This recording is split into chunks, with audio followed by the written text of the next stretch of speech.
right? No buckets of ducats here. Sorry, buddy. No. And so, how you guys man, doing? what a week.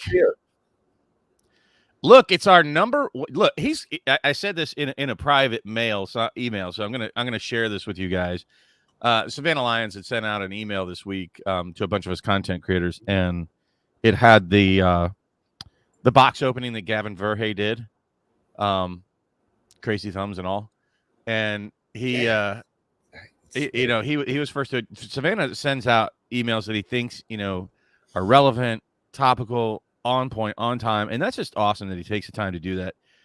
And I realized that Savannah, a great fan of our show, but he's really like a number one super fan of all shows, at least the circles that I run in. And I truly mean that, Savannah. You're awesome. We do appreciate you, and thank you for that email. They say, you're the number one super fan, and actually, we're rounding up on 500 subs on our channel, and Matt and I talked about it. We're not big giveaway guys, if you watch our content, as you know, but I do feel like a reward is in line, or at least an appreciation. I don't want to say reward because that's terrible, and I don't like doing like giveaway. Hey, come check out our stuff, and you might win stuff, free stuff. Right, I don't exactly. Like but I do appreciate sincere, appreciation, and Savannah Lions is there for every single video we drop. I mean, number one, bam, right on it. So I will be sending something out to you when we cross that 500 mark, Savannah, as an appreciation. It's not really a giveaway; it's a thank you, and that'll be coming directly from me to you. Speaking of which, you can find our channel at MTG Gaming Bob on YouTube. We're like 3 away, I think. Yeah, for real. We're literally 3 subscribers away. If you want to help out, feel free to hit that share. Go ahead if you want. You can do that. It certainly helps. Whereas I'm going to do the opposite. I'm just going to go ahead and destroy some cards. I'm going to make a new Everquill Phoenix. Everquill Phoenix for every episode.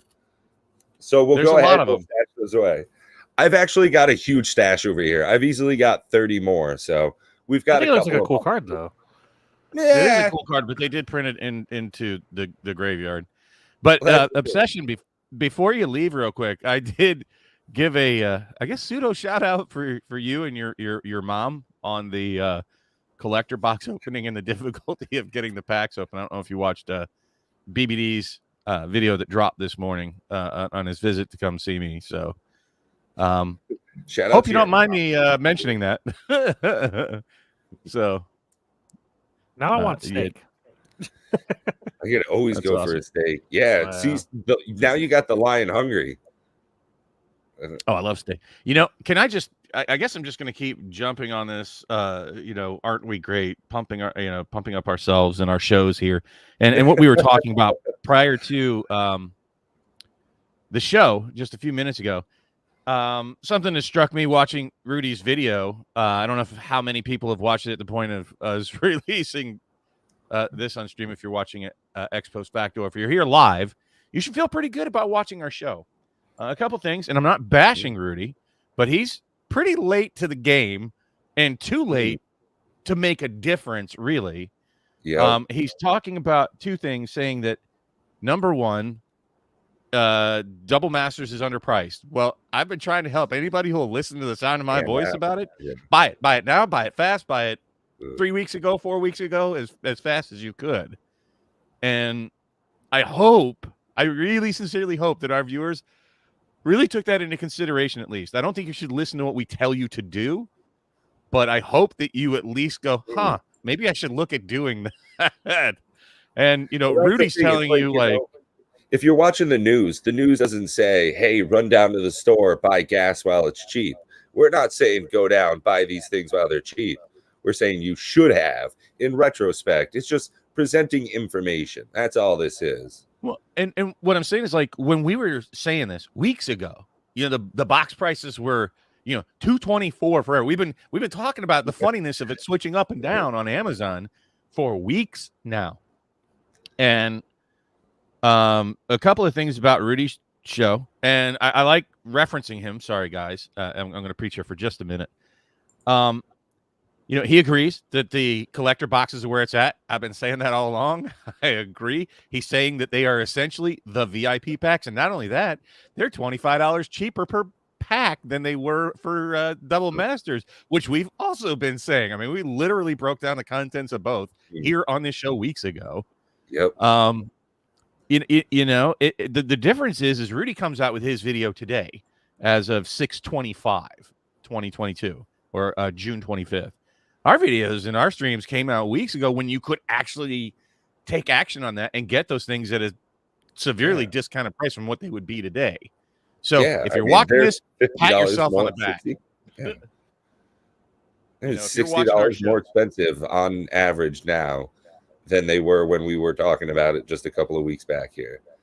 And you said it on the roundtable that's going to look like a steal, at any point in the future. In a week, and not even a week, and it seems like it was a good price then. Yeah, and guess what? In 6 months, you're going to look back at the prices that they are today, and in all likelihood, you're going to say, wow. Now, that being said, I do expect that when people actually get product in hand, whatever the price is at that point, if these things hit $500 a box, which very likely could happen for the draft boxes, I don't know why people haven't gotten the clue on the collector boxes. Because Rudy was saying those things are easily going to be $500 a box. Agreed, Savannah. You are hearing it first on Cardboard Conversations.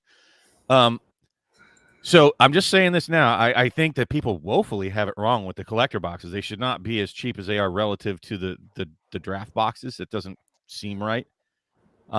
Secondly, when things do get into people's hand, when boxes of this product actually get into people's hand, you will see the price drop from whatever it was prior to, right at release. Because what happens is those flippers, the sellers, you're going to see people racing to the bottom. Yep. Right? Absolutely. So there will be a price drop from just at release, right? Like just before release, just before people get their hands on the product. I still think this has room to continue to climb. I don't know how high. But people are going to say, oh, I shouldn't have bought it at $400. Let's say it caps out at this $400 mark. Let's say that the collector boxes cap out at that $300 mark. And then release comes and they drop down $50 a piece to $100 a piece, relatively speaking. I don't think it's going to happen that drastic. But let's say that does happen. Right? Then you're going to say, oh, well, you told me to buy it on June 25th and it was $300 a box. Well, I still think it's going to go up between now and July 8th when people actually start getting their shipments. But then you'll see a drop from the July 8th. Like the closer you get to release, the more hesitant I would be to buy it.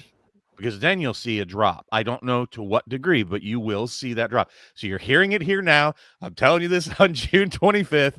So this is just, you have that build up to release, and then you're going to have this race to the bottom a little bit, but it won't bottom out. I'm telling you right now. And now, I've got a hot take on this. I think this is a great question for you as well. Once you've got a little bit of time there, since you're not really buying too much into the product, do you think that it's going to get open much now with such an expensive price tag on it? What's your opinion on how much we're going to see actually get open? I actually think that people are going to start opening it and they're going to find that it's trash. And I think that it's going to go down, truthfully. And the reason why I say this, I'm using Baldur's Gate as a information, and sure, they're two different sets, but the way that they structured Baldur's Gate, the mythics and the super cool, the cool lands, all the dual lands, they're so hard to pull. I've watched box openings that literally have 0 lands and they're rares. I've watched box opening with 2 mythics. I think that the mythics and the good rares are going to be super hard to pull, and I think people are going to open $80, $90 packs of cards and they're going to be like, this feels horrible. And I think they're going to get nothing. The packs are going to be worth like $3. There's plenty of shit rares in the set. I actually think that there's going to be some sick openings, but then there's also going to be a lot of bad ones. And I think a lot of bad ones will help bring the price down. I think it'll be opened. I mean, people like opening, blinged out items. But I actually think it's going to flop. It's tough. I've got to give you a little bit of credence, but, I watched Gavin Verhey's collector's box opening. And half of his packs, 2 out of the 4 packs, had no mythics in it. Now, don't get me wrong. He got an extended art foil Sensei top. He also got Phyrexian Altar ×2. So he did pretty damn well out of those 2 packs with 0 mythics. But I think you're right that we saw a little bit of a change in how they're doing their track printing with Baldur's Gate. I think we're seeing a lot more rare insertion and a lot more mythically rare cards in the sets. Yeah. So, all right, I hate to say it, but I think that's a terrible comparison to try to compare it to Baldur's Gate. First of all, secondly, I'm not comparing it to the set. I'm comparing it to how they changed rarity. That's it. Okay, I still, it doesn't really Caesar. matter because you're talking about a set that has garbage in it, right? Like you Th- either this hit set one or has two. garbage in it. Okay, but what I'm saying is you Double either Masters hit has one or garbage. I mean, okay, does it not? all sets have garbage in them, even beta. But when you're looking at Baldur's Gate, it's a preponderance of garbage. It is almost everything in the set is garbage except for just a couple of cards. Right? You either hit 1 or 2 cards or that's it. It sucks. Not so with Double Masters. There's like 70 cards in the set currently priced over $15. Right? So that's it. They're in no way comparable. It's more comparable to Double Masters. And if you watch Double Masters at $30 a draft pack, the people are still cracking and it keeps going up. There are boxes. Watch Joey Moss's box opening where the entire box sucked balls. And he's like, this must be a repack. No, that's just the way pack cracking goes. But when you have the potential juice in a box, that's what keeps the price up. And there is so much juice in Double Masters. I think you're way off base there. There's also almost you're looking 600 at it cards. you're looking at it on like a pack by pack basis that, oh, I bought 3 packs and all 3 packs sucked. Well, guess what? Too small of a sample size. Now, when you're talking about the collector packs, look at the VIP packs that were $100, $200 a piece that you can open up and get $20 back out of it if you don't hit anything. Right? But those just keep going through the roof. They're not coming back down to earth. So yes, there's going to be bigger. The more money you spend on a single product, the bigger the swing is generally going to be. What Rudy was pointing out is that the EV is higher in Double Masters 2022 than any other set. And he's like, they put too much value in the set. That's part of what his video was about, and he's right. Now, what really does suck for this set, I'll say this, and I'm scratching my head on it, and that's the commons and uncommons. And that makes me really not want a draft box, because out of the draft box product and the collector box product, the one that has far more commons and uncommons, you're going to get a whole lot more commons and uncommons out of the draft box. If you need them, great. But those suck, man. I mean, they're bad compared to Double Masters. But the rare slot is hyper juiced compared to Double Masters. The mythic is, we'll see where that ends. But no, I totally disagree. I think this product's going to the moon and never coming back, especially if we don't get that second wave. Another thing to also keep in mind is that a lot of the cards that they're printing have only ever had one printing, which has inflated their pricing, even if they've never been used in like any deck.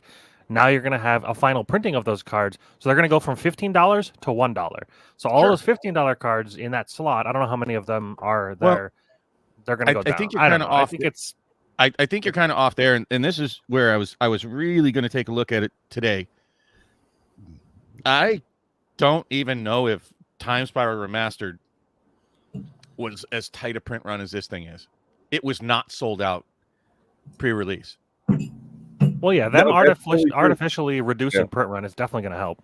So is that again, artificially though? I think so. I think it's 100% on purpose. Well, of course it's on purpose.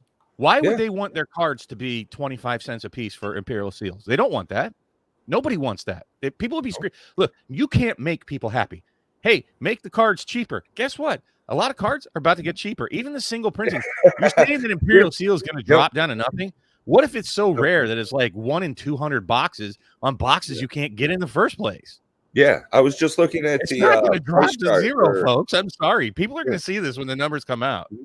This I think set that, is tight. Smothering Tide. I think this is a great reprinting set. You know, Smothering Tithe is going to definitely get cheaper. Absolutely. And I Which is think good. that's going to be really good for a lot of people. You know, I think that the impact of the lower inventory to stores is definitely going to help keep prices up. I think Yes. it's purposeful. If they wanted more, they'd just fucking print more. I'll be honest. It's really a straightforward way to do it. Set. This is a perfect set, in my opinion. It has cards for all formats, number one. Desperately needed reprints. Cards that only had one printing that were super artificially high, like Imperial Seal, but people want them out there. And Warrior's Oath and Dockside Extortionist. You know, they're listening to what we're telling them. And they're giving it to us. And it's going to drop the prices of cards for the players. We're going to have super bling versions for the whale collectors that are looking desperate for some kind of value to chase. It's super high, so it won't be mass cracked. There's not a lot of it out there, so it won't be mass cracked. For the sealed investors that are looking for something that's going to go to the moon, of any of the ponies to bet on in the last year, this is the one. Huh? You said of any ponies to bet on. I said cryptocurrency as a joke. I mean, I don't know. At some point, it's going to hit a bottom for crypto, but I don't know. Like, clearly, it has to go back up. There's a place for it in the world, but I don't know if it's going to happen anytime soon. Yeah. But I'm saying what we can do right now, what we can affect in our little tiny bubbles and spheres of our own lives. That's why I've been saying, save your money for this set. Save it. This is the set. This is the time. This is the one. They've done oh my God, great job on this set. Like I couldn't put something more beautifully together for WotC if I tried. I'm a little curious, like some of the others, like what are they going to do in 2 years from now? But as my good friend says, that's future Ryan's problem. Fuck him. You know?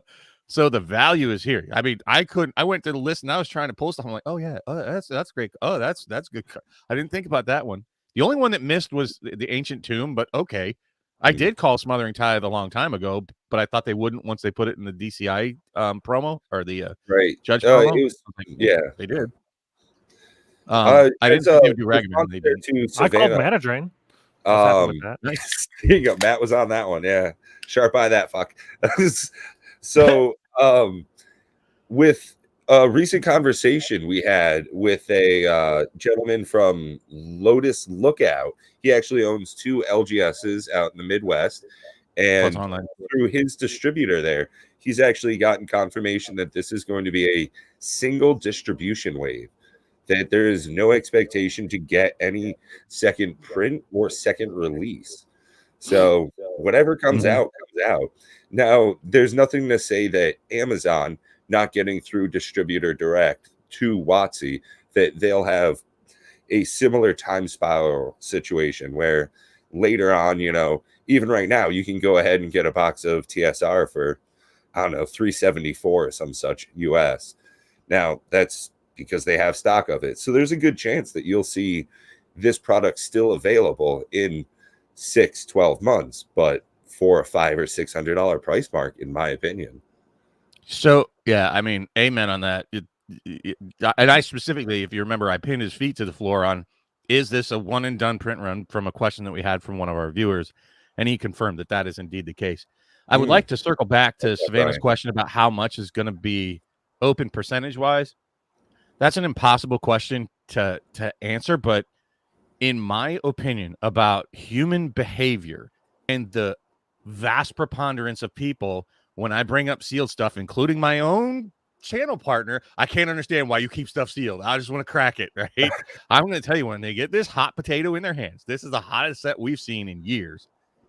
They're going to open the shit out of this is the answer. That's the percentage that they're going to open. They're going to open the shit out of it. And it's, you know, people can't control themselves. People don't have self-control. Yeah. You make a great point. You know, my investing partner, as far as sealed product, was over here earlier, and we were discussing, you know, movement in the market, how ridiculous everything's gone up. You know, we got in on our pre-orders pretty ground floor. Now the draft box is up $140 from what we pre-ordered at. The friggin' draft box alone. Now, don't get me wrong. I think it would be fucking epic to draft this set. sit down with a couple of buddies, rip some wrappers. I just crunched some numbers. These are over $15 a piece for a draft pack. Now that's like a $60 draft. Now it's not exactly cheap, because we do those 4-pack drafts. We want to have a good time. Now, would it be more fun to hold on to it and sell it in a couple of 6, 12, 18 months from now? Turn around, sell it when there's practically no inventory on market, no sellers to compete with, unload the box, and boom, shakalaka, get into the next big set. I mean, that honestly depends on what your focus is and your intent and your purpose is in Magic. Some people get into, we talk about, are you doing it for investment? Are you doing it for? I will probably open some of this. If I get my full rip of the 12 collector boxes and the 3 draft boxes, I will probably open 1 collector and 1 draft. Now, depending on how much less of that I actually get, if I don't get the full rip, which I'm being positive, need everybody to pull for me that I actually get what I bought. Then if I don't get the full rip, I'm going to open almost nothing. I will not open probably any of it. Now, this is also something I want to comment on as well. Through that Gavin Vierhay video, I do want to point out that there was 0 curling in his packs. Not even just the regular. Well, not yet. No, but some packs I've had, you just pop that wrapper right open. Even before that, you can feel that there's like a fluffiness to it. Oh, they Pringle in the pack? Yeah. I've had some before as well. Yeah. Commander Legends sure did. But yeah, I think that's not really fair because A, he had a Japanese box, and Japanese boxes don't tend to suffer as bad from the curling. Better. And B, I think those are like literally fresh off a plane. Like, here's the very first box. Yeah. And I think that the curling is due to the, things drying as it moves forward in time. So maybe just not enough time has elapsed. Like, it's not like it comes right off the press at the printing press and it starts curling. It takes time for it to dehydrate. And as that takes place and the ink dries, those cards will curl harder over time. So hopefully they've got it straight. And I pray to God that the textured ones do not curl, because that will be devastating for the market. That would be pretty bad. Oh, yeah, that would be very bad. Watsy, if anybody at Watsy at all, I don't care if you're like the guy, sweeping the floors there, go talk to somebody and say, don't make these super premium ones curl. Whatever you got to do to make them not curl, don't let that happen. Call the union. Yeah. I'll probably end up buying 1 collector's box to open and maybe 1 to sit on the shelf, depending on if Rudy's prices are good enough. He's got the sale coming up tomorrow at 7. If they're good enough, I'll grab 2 collector's boxes. Tomorrow? I thought it was last night. Nice. That was for the draft. These are for collectors. Oh, okay. Did you order any of the draft? The draft was so much more expensive than I wanted to pay. It's going to get more expensive yet. I don't care. I think I posed the question on the round table. Just kind of, a little bit of stipulation, just shooting the shit kind of thing. Do you think the draft boxes of these are going to get over the price of the comparable original Double Masters upon release? I mean, we already are. So are we going to keep going? Is this going to get over 500 in the next 6 months? I mean, that's a 25% increase from here. Matt, you don't think so, huh? You seem pretty down. I see that the original Double Masters is up to like 730 a box for draft. Mm-hmm. I mean, obviously that's a pretty high price tag. Yeah. I think in time they'll go up. I don't think in a month or whatever it'll go to 500. I think they'll go down every single set. Now, I haven't been a part of a Masters release, so maybe the Masters release completely go against all the information that I have. But from my experience, every single set has just dropped in price the moment it gets actually released to the public. So maybe Double Master doesn't do that, but I wasn't involved in TSR. Yeah, I wasn't involved in that. I hadn't Commander Legends collector boxes didn't. I didn't pay attention to collectors boxes. They seem like a scam. There's definitely outliers. Yeah, I don't know what to tell you. I'm just pointing out the products that go against the grain of what you're talking about. Yeah. And that was the point of my video. So 95% of everything that I just said is correct. Yeah. Agreed. Yeah, but that's why I did that. That's why I did that pre-order or not pre-order video, because like I said, and I told people in that video, if you watch, Dave. I said don't pre-order stuff in general. I recommend against pre-ordering in general, but there are the one or two exceptions, and I pointed it out with Times Power Remastered and Well, see, Commander. and you know, this is a great example of the conversations I like to have with Bob. You know, we've had the conversation of, hey, you know, pre-ordering sometimes fucks you over. I decided I was going to pre-order Unfinity when I could 6 months ago in December. Little high five. High five across the interwebs. Yo, bro. Yeah. Yeah, man. I mean, I'm up $78 more expensive now for a collector's box of Unfinity than when I pre-ordered. The draft boxes are $19 more expensive each. So it's like sometimes it is smart if you know it's I think we said that on stream, didn't we? I think we even pointed that out on stream, and I think I brought up. I didn't want to push too hard on it. You know, this is a better audience for it. They know any of our subscribers are going to tune in here and see a bit more financially based conversations. But that one, to be fair though, I think that's more a victim, not so much of necessarily the product itself, because it's a one and done print run. I don't know what the print runs are going to be on that. That was more a product of, hey, there's an impending price hike coming. WotC's been talking about it. They're going to do it. And it was supposed to have been released in April, because I was not going to pre-order it until they said, oh, we're delaying it. And I'm like, shit, there's going to be a price hike. Compound that with the economy as a whole, which has, inflation is just going out of control, and now distributors are charging more, everybody's charging more. So that was just like a wise, but you're right, we didn't push it too hard. I was pushing Double Masters hard. That's why I specifically made a video. I don't hardly ever do that. Go back and look. And I was like, Double Masters is one of them, especially the collector boxes. And I think Rudy's right. People will catch on that these collector boxes equal VIP packs. Each pack equals a VIP pack, and VIP packs are $200. Even at the prices today, $75 a pack seems great. I got mine around $200 a box, so I got mine for around $50 a pack. Like 52, I think, is what I got them at. Now, one of the things that I've enjoyed seeing, Bob actually, he says that he's kind of a Luddite, but don't you dare believe him. He let me in on some information on TCG Player. I was able to start looking at sold listings for cards that they've put up there. So we are actually seeing movement on cards, $600, $700, $800 plus out of this set already for pre-sale. So it's quite interesting that there is, in fact, this, actual movement of cards. It's not just people saying they're worth money. Ooh, these are going to be expensive. They are expensive. People are paying top dollar already for these. Are those like the special versions of cards? Yeah, there's sold listings for the textured cards. I think I saw one for a Kozilek at 800. They sold a 799. Yeah, I don't mind rounding up. As always, Dave, love you. You take care, buddy. Thanks for stopping in. Loved your video today, by the way.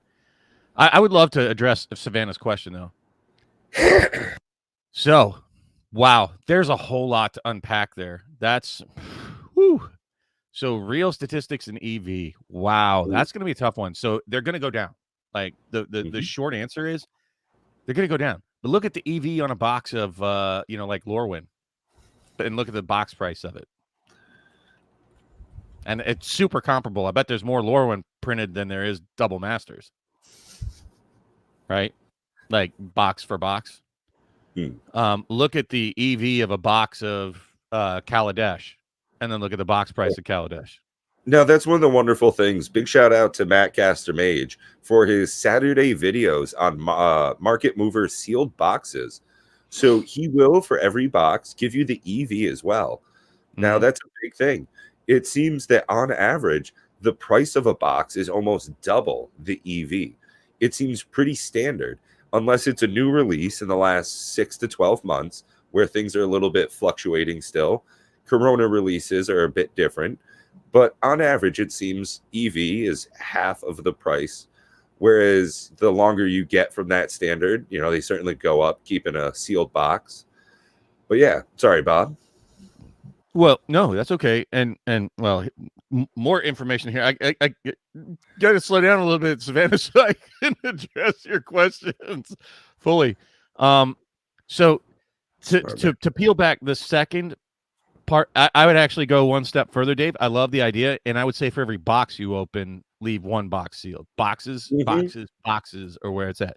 Loose packs is a dangerous game. See, that's one of the reasons why I ordered 2 sealed collector boxes and 4 loose collector packs. I know I want to open some of that stuff. These pretty little wrappers, it's like a tuxedo I want to take off. Now, sealed box, I don't want to crack that. You know, you got to keep those, you know, that's your premium. So the second part of your EV question was deciding to open or leave sealed.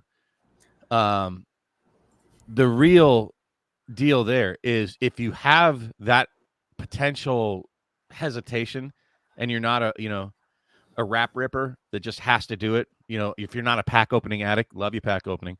Yeah, for real. But Ed, I'm going to try to get out of here on time so I can join you. Look, folks, I love talking to you on Cardboard Conversations. I really do, but I really hate that I miss Ed's streams because I really like jumping on there and talking to Ed. One of these days, we're going to get you on here. Yeah, that would just be easier. Ed, why don't you just start coming on here? Or like 8 o'clock, just go over onto yours.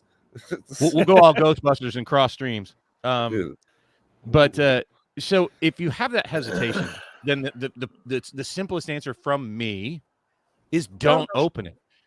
Time is on your side. The same cards that will be in there that you could open and be happy about now, I guarantee you, as these box prices climb and you still feel like you want to open it, wait a year. If you get your hands on those precious little few boxes for this set, don't open it.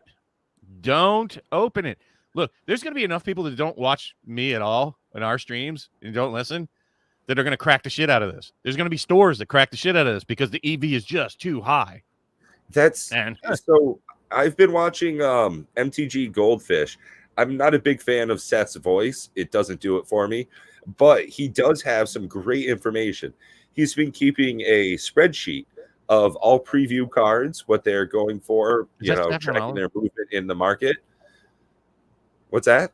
Is Seth Saffron Olive? Yeah. Yeah, his voice. I'm sorry. You are a wonderful man, but your voice, man. Oof, you need a voice mod. Wow. I'm sorry. It is. Like, not that I'm a pleasure to listen to, but wow, that's his rough. I'm sorry. So they've actually been keeping a spreadsheet that's public. So if you want, you can go watch some of those videos, click on the link, and you can see what they're averaging out EVs for these boxes already. Pre-market, the EV for these boxes currently, I think, $425. Now, we can certainly expect a 30% drop in price. You know, cards are definitely going to be less valuable. I think across the board, we'll see a pretty solid drop quick. So as you gentlemen know, sorry, random thoughts, kind of even off topic. Sorry to kind of split you off here. I don't know if you guys saw, I was very disappointed. You guys know that I had the original concept of having one of the viewers call in live to our stream, right? And we were still trying to work out the technology on that. Jake and Joel beat us to the punch. They had somebody call in live on one of their streams. Like, damn it. I didn't mention it to anybody but you guys. So I doubt you guys are talking to Jake and Joel. So that's already been done. But here's a first. You guys ready for this? You guys in the audience and us here for something unique in the Magic world. You guys want to be part of it? In a year from now or a year from release. You know how people have pack opening parties, pack ripping parties? Mm-hmm. How about in a year from release for Double Masters? We have a sealed party. We keep it sealed and we have our boxes on stream and we celebrate the value that we've gained from keeping our sealed product and showing it in a year. What is that? And we open it. No. We open it. No, it's called a sealed party for a reason. Only those that have products still sealed can join the party. We all show up and do nothing with it.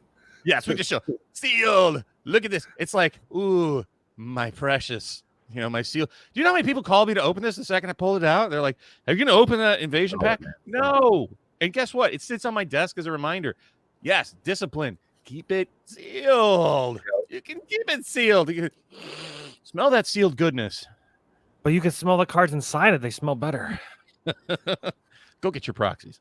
Yeah, you can see that $50 bill. Those also smell good, too. They're freshly printed. Amen, Ed. Amen. Yeah. I just opened a box. Have a sealed party, a private sealed party. I opened a fat pack of New Capenna from the Jam League that they had going on. I won 2 months ago, and they finally sent it.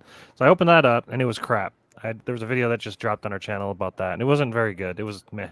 But no Gilded Foils came of it, and I really wanted to see a Gilded Foil. So I looked behind me, and on my bookshelf was a set box of New Capenna. So I'm like, all right, let's lose money. So I start opening the box. By the end of the box, it was $144 in value. It actually was a really good box.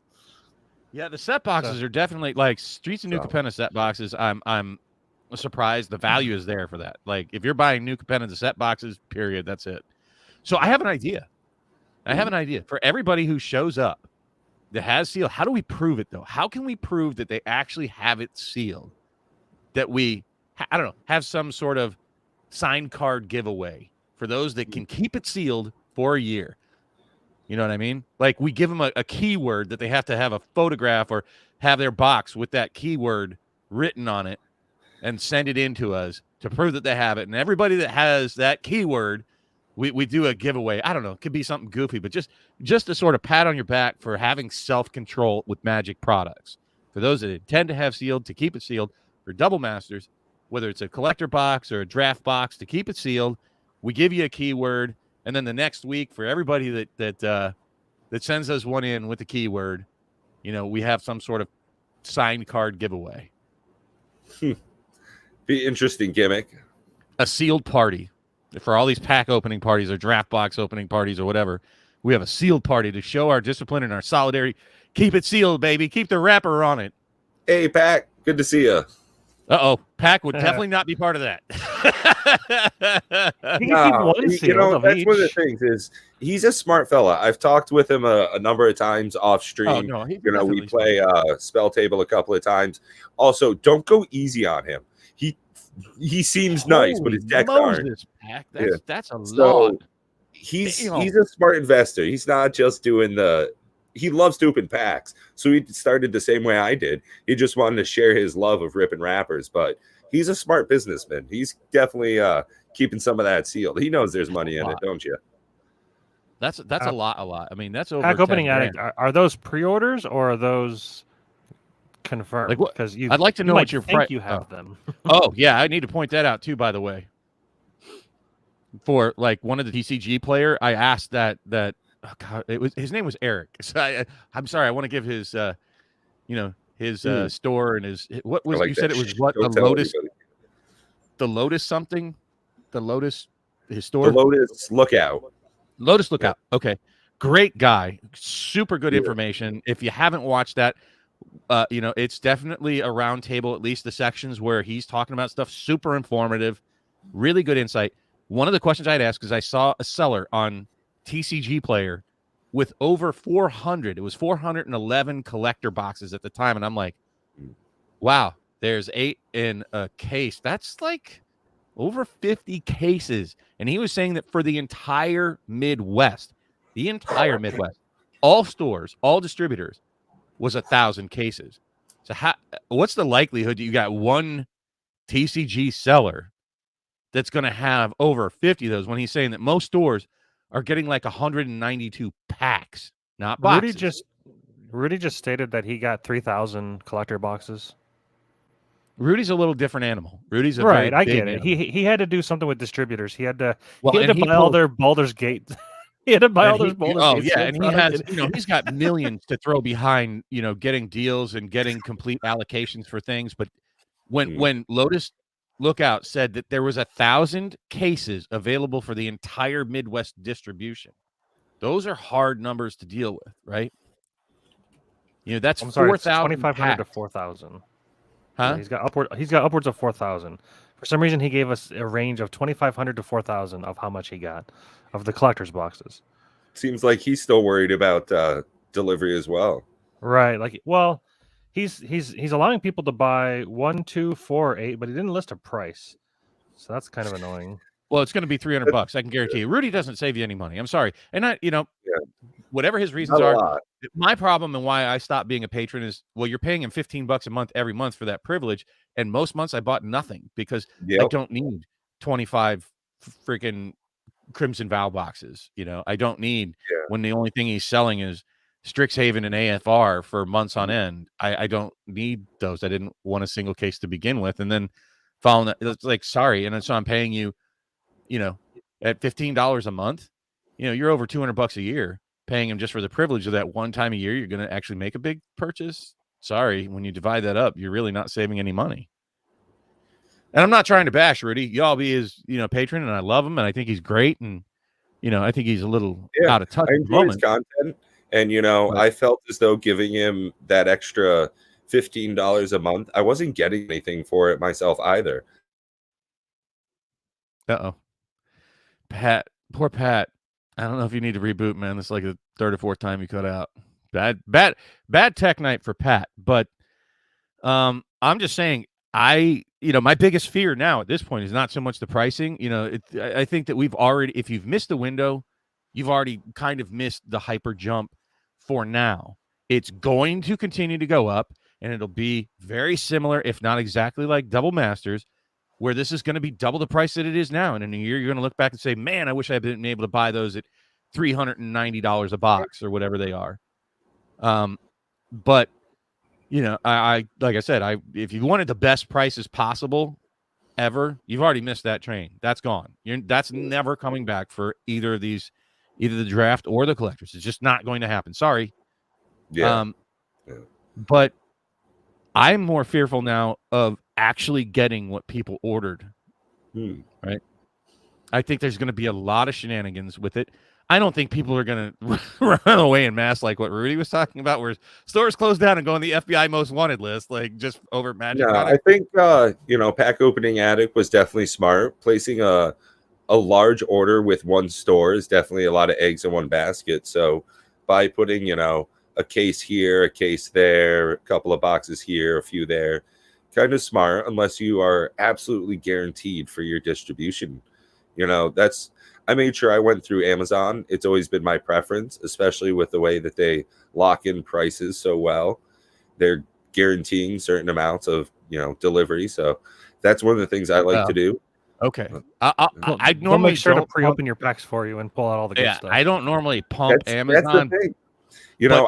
I've bought at least three separate cases, between individual boxes, and I've bought at least a solid case and 2 other cases worth of cards. So I've never had an issue with it, really. I'm going to say that, for Amazon, I normally don't agree with buying from Amazon. I've bought a few things, but I would say for that, to allay that fear that you may not get your product, Amazon is going to be probably the most guaranteed to get a product.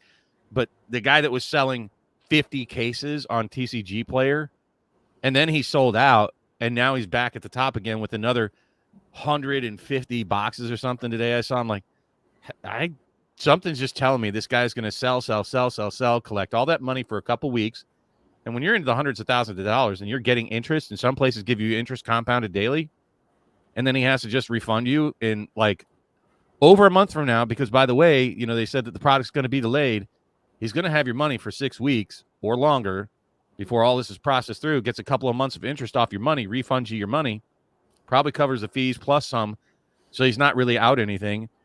They can't say that, oh, well, I got snookered. It's just that your money's sitting in his pockets instead of yours gaining whatever meager interest it's getting. And, I have a feeling there's going to be a lot of feel bads with companies, with especially TCG players that are kind of new to the market, saying, oh, sorry, didn't get the distribution that we were promised. And they'll give you your money back. I don't think you're going to get taken. I don't think too many stores are going to fold and, run off to the Bahamas. But you will have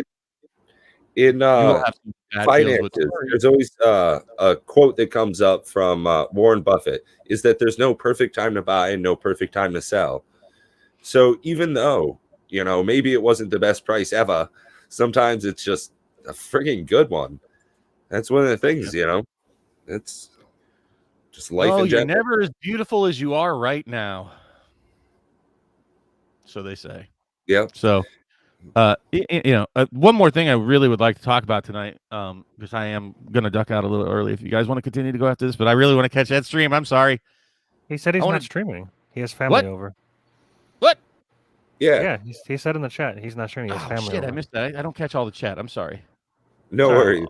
No worries. I know he streamed like last night. I was like, wait, that's out of sync with him. Oh, and as a heads up to some of our loyal diehard fans out of there, I just want to let you know next week we're not actually going to be doing anything live. Trying to get some pre-recorded content up for that. I'm going away for a vacation, doing a family thing for 4th of July. So sorry, guys. You get what you get.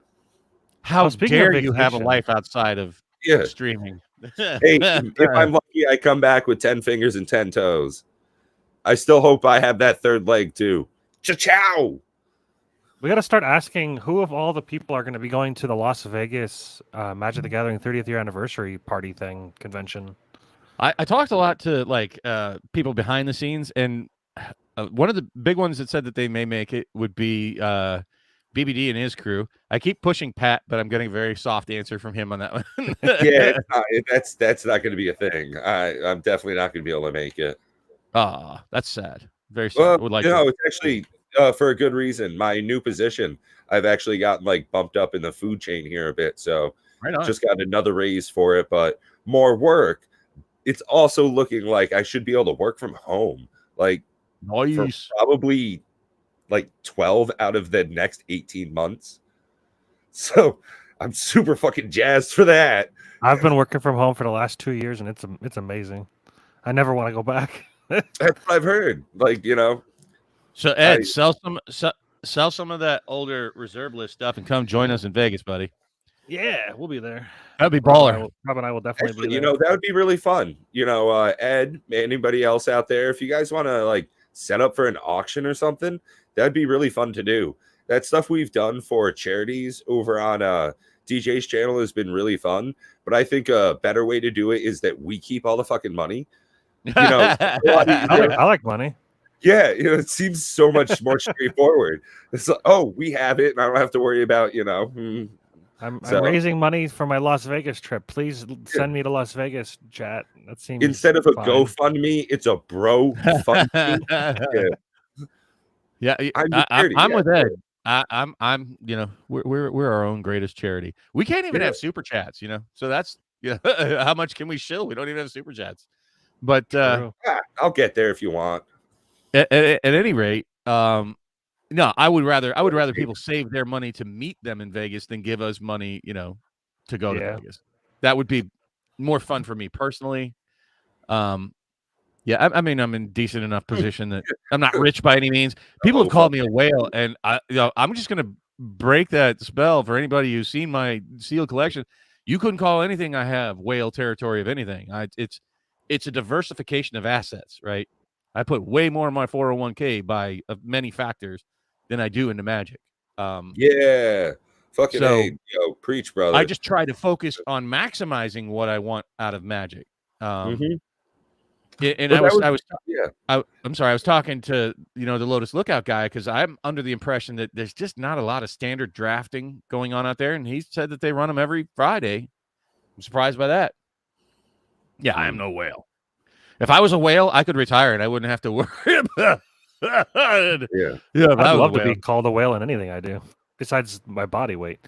I was gonna say at the beach, maybe that's where I would be a whale, but not in the Magic terms. And I think that I, you know, kind of appeal to that sort of responsible everyday Magic investor is where that's my sphere. That's where I exist, right? People that can get some product. I don't even, you know, I don't buy the $700 boxes and whatnot. That's just not in my vein. Good on you. I don't have the clearly, you know, pack opening addict kind of money to dump into to double I'm master. just laughing. I saw Dual Brain's comment here. Anytime I see the word re-rolling, I just think of the Haracher Cube in Diablo 2 and just like wasting bunches of fucking gems. Actually, I'm so old and nerdy. When I think of re-rolling, it's character sheet creation for Dungeons and Dragons back from the old paper and dice. Oh, you know, it's actually funny. Reroll. You gotta reroll your party. character. Either you died or you just got shitty stats. I went to a buddy's bachelor party and I gave away all my D&D stuff because he plays every single week. He gets to play every week. So now he's got Player's Handbook, Dungeons Master Guide, Monster Manual, and like a 1990 version of a Monster Manual. Nah, it was 3. So yeah, quite a while back. I play D&D every week as I'm well. not a whale. I'm just a nut I'm about to job. have a second game. I'm about to start games on Mondays, maybe. Matt's a DM, by the way. So, you know, like, I like playing, but I am way too selfish to be a DM. No and shit. I'd I probably be didn't know you were terrible at it. DM. Man, Matt, if you ever Yeah. would, I'd love to do like a thing over the fucking internet. I'd do that. That would be so There we awesome. go. We have a D&D thing with MTG content creators, but it's an exclusive club. Not all of you just start throwing out there that you can join our game. Matt did a DM session in our board game group, and we made the mistake of having 9 fucking people. What I a said nightmare. it was way too many. That's just not. No. That's a hard no. Like, I like 4 4 to 5. That's my sweet spot when I 4 is DM. perfect. And I'm afraid I'm going to get too old and I'm going to die before I have a chance to. Matt can attest. I'm not a role player. I don't like. I'm a game player. I love the mechanics of the game. I appreciate the lore behind it, but I'm not. You know, Dralazar, the magical wizard of go fuck yourself. You know, that's not my shtick with that. I like playing and I love the strategy and I love the cooperation and I love the nuts and bolts of it. But at any rate, how did you guys feel about doing that? Maybe we even make that would be super fun. I've never actually played D&D. Yeah. I've never played D&D as a player character before. I've actually only done the DM thing 3 times. So it was so rare that I got to indulge in it. And I had to force my friends to even do that with me. So Matt, if you'd ever be up for doing that, man, I'd be fucking hella down. Do you have a Roll20 account? It's free. I mean, you could make but I know, but isn't it better like you get maps and all kinds of shit if you have like a paid I have one. I have over 3,000 hours in Roll20. Okay. So I have plenty of I pay monthly for the extra. But we could join that for free, right? Like as players. Yeah. You get everything that I have. It's grandfathered over. But yeah, it's actually a perfect time to play. It's a perfect time to have me DM because I just took a break from DMing the group. We were doing alternate weeks. I was DMing the campaign, but I've DM'd for the last like 3 years, and I had this like really cool idea for the next like chapter of where we were at, and they just hit like level 17, I think, and I was like, in order for me to like fully plan out everything that I want to do, I need a break. I need like a refresher because I have this like sick idea, but every time I try to like put pen to paper, it's just like, I don't know, my brain just like turns off and immediately I just don't want to do it. So I told him, I said, I think I just need a break from DMing this. Like, I'm creating everything. I'm not running a module at this point. Everything's just brand new. So running a module is super easy. I can do that for you guys, no problem. But fully creating everything, like I want to do this political campaign where it's like the Drow are trying. There's like 2 different factions of the Drow. One faction wants the standard be like the Lolth devotion, loving Drow, but then there's a second like arcanic Drow. They want to like rule by arcane and not be under the thumb of this Drow, terrorizing demon. So I have this really cool idea, but yeah, I just want to have a good time. I'm not all that, like, I'm a nerd and I don't know. I don't know a lot about like the lore. I never read like the D&D books, and it's funny. I actually grew up reading Adventures in Forgotten Realms books. I'm actually reading again the Drizzt Do'Urden series with my job at work. I sometimes just have to listen to stuff, so I'm rereading the Drizzt Do'Urden series books more or less at work. So yeah, man, the Crystal Shard series was just phenomenal. I love that whole fantasy world, which is one of the reasons why I enjoy Magic so much, is the lore building, the world crafting can get so deep. I don't read a lot, and the only thing on my nightstand to read is actually a Dungeon Master's Guide. Not that I even intend to be a Dungeon Master, but I tend to read like the manuals and stuff. I don't read the books for the lore, but I'm reading like the manuals. I'm surprised there isn't I'm a nerd of D&D. What's that? There must be a Magic version of D&D. Well, they have like Strixhaven is Strixhaven is a module that has magic things. Like there's like the Loreholds Guild, there's the Quandrix Guild, and there's Professor Onyx is one of the professors in the module, but it's like one of the worst modules I've ever seen written. What about the Ravnica ones? The Ravnica ones are good. Those are really, really good. There's a They also have some Guildmaster's other Guide to stuff, too. Ravnica. There's like a whole module in Ravnica, which would be a really good module to run for you guys. Or the Rick and Morty one. I don't know nothing about Rick and Morty. Savannah Lions. So I actually read through some of that. The material was kind of free online for a little while, so I read through some of it. It's pretty much like a level 1 through 3 kind of thing. Lost Minds of Phandelver type of depth.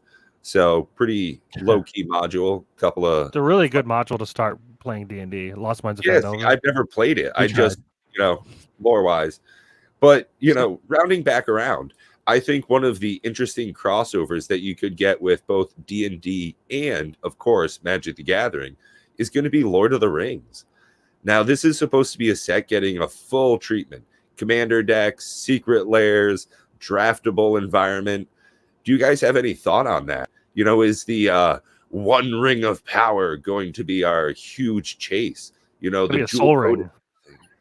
Oh, fuck you, Matt. It's true. They're gonna print Soul Ring in this. Oh set. yeah. Oh no, it's gonna be terrible. Yeah. No, well, hold on. This is gonna be a standard set, isn't it? Is it gonna No. be standard? Straight No, to okay. modern. Okay, yeah. They'll have Soul Ring in it. Straight to no, they won't. Straight to modern, right? What is that? How's that going to affect the printing there, Bob? What do you think on that? Do you think they're going to put a lot of gas in it because they're not going to wreck modern? I mean, Soul Ring's not playable in modern, so I don't think you'll see Soul Ring in there. I'll be curious to see what rings. Maybe the ring cycle from what was it? Wait, Soul Ring's M14 was M14 or 15? That would be awesome. Which was the one that had the ring cycle in it? Was that 14 or 15? M14, M15. Anyways, one of them. I don't really know. And you need 9 rings, clearly. The 9 rings of power. At any rate, so I think there will be ring heavy. I don't know how you could make a Lord of the Rings IP and not have rings, powerful rings, be part of that. Some of the swords either may get reprinted or we'll see some new swords. Because they're big on rings and swords. That's like their big thing, right? Yeah. I mean, Lord of the Rings is my favorite IP.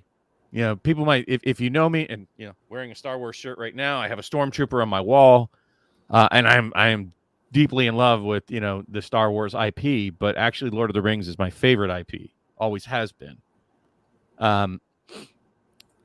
I am super afraid that they're going to. It's like they get IP, like IP crossovers, and Wizards has this tendency to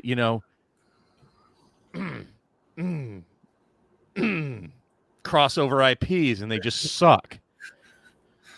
So I pray to God that they don't ham fist this one and just rely entirely on the IP selling the product rather than making a great product. That's my thoughts on it.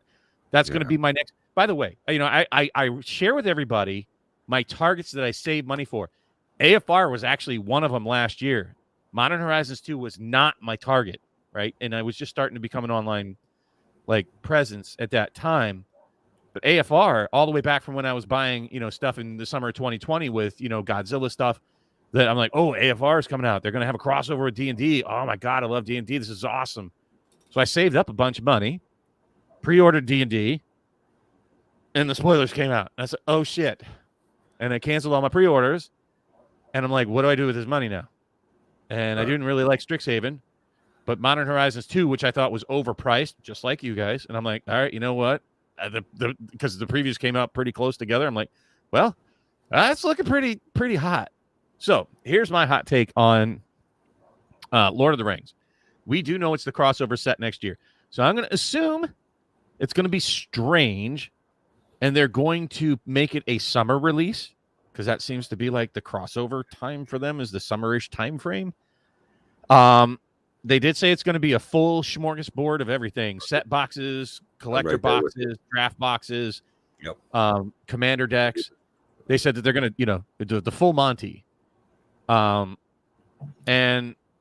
I hope that they don't do what they did with AFR and Baldur's Gate and just rely on the strength of the IP to sell the product.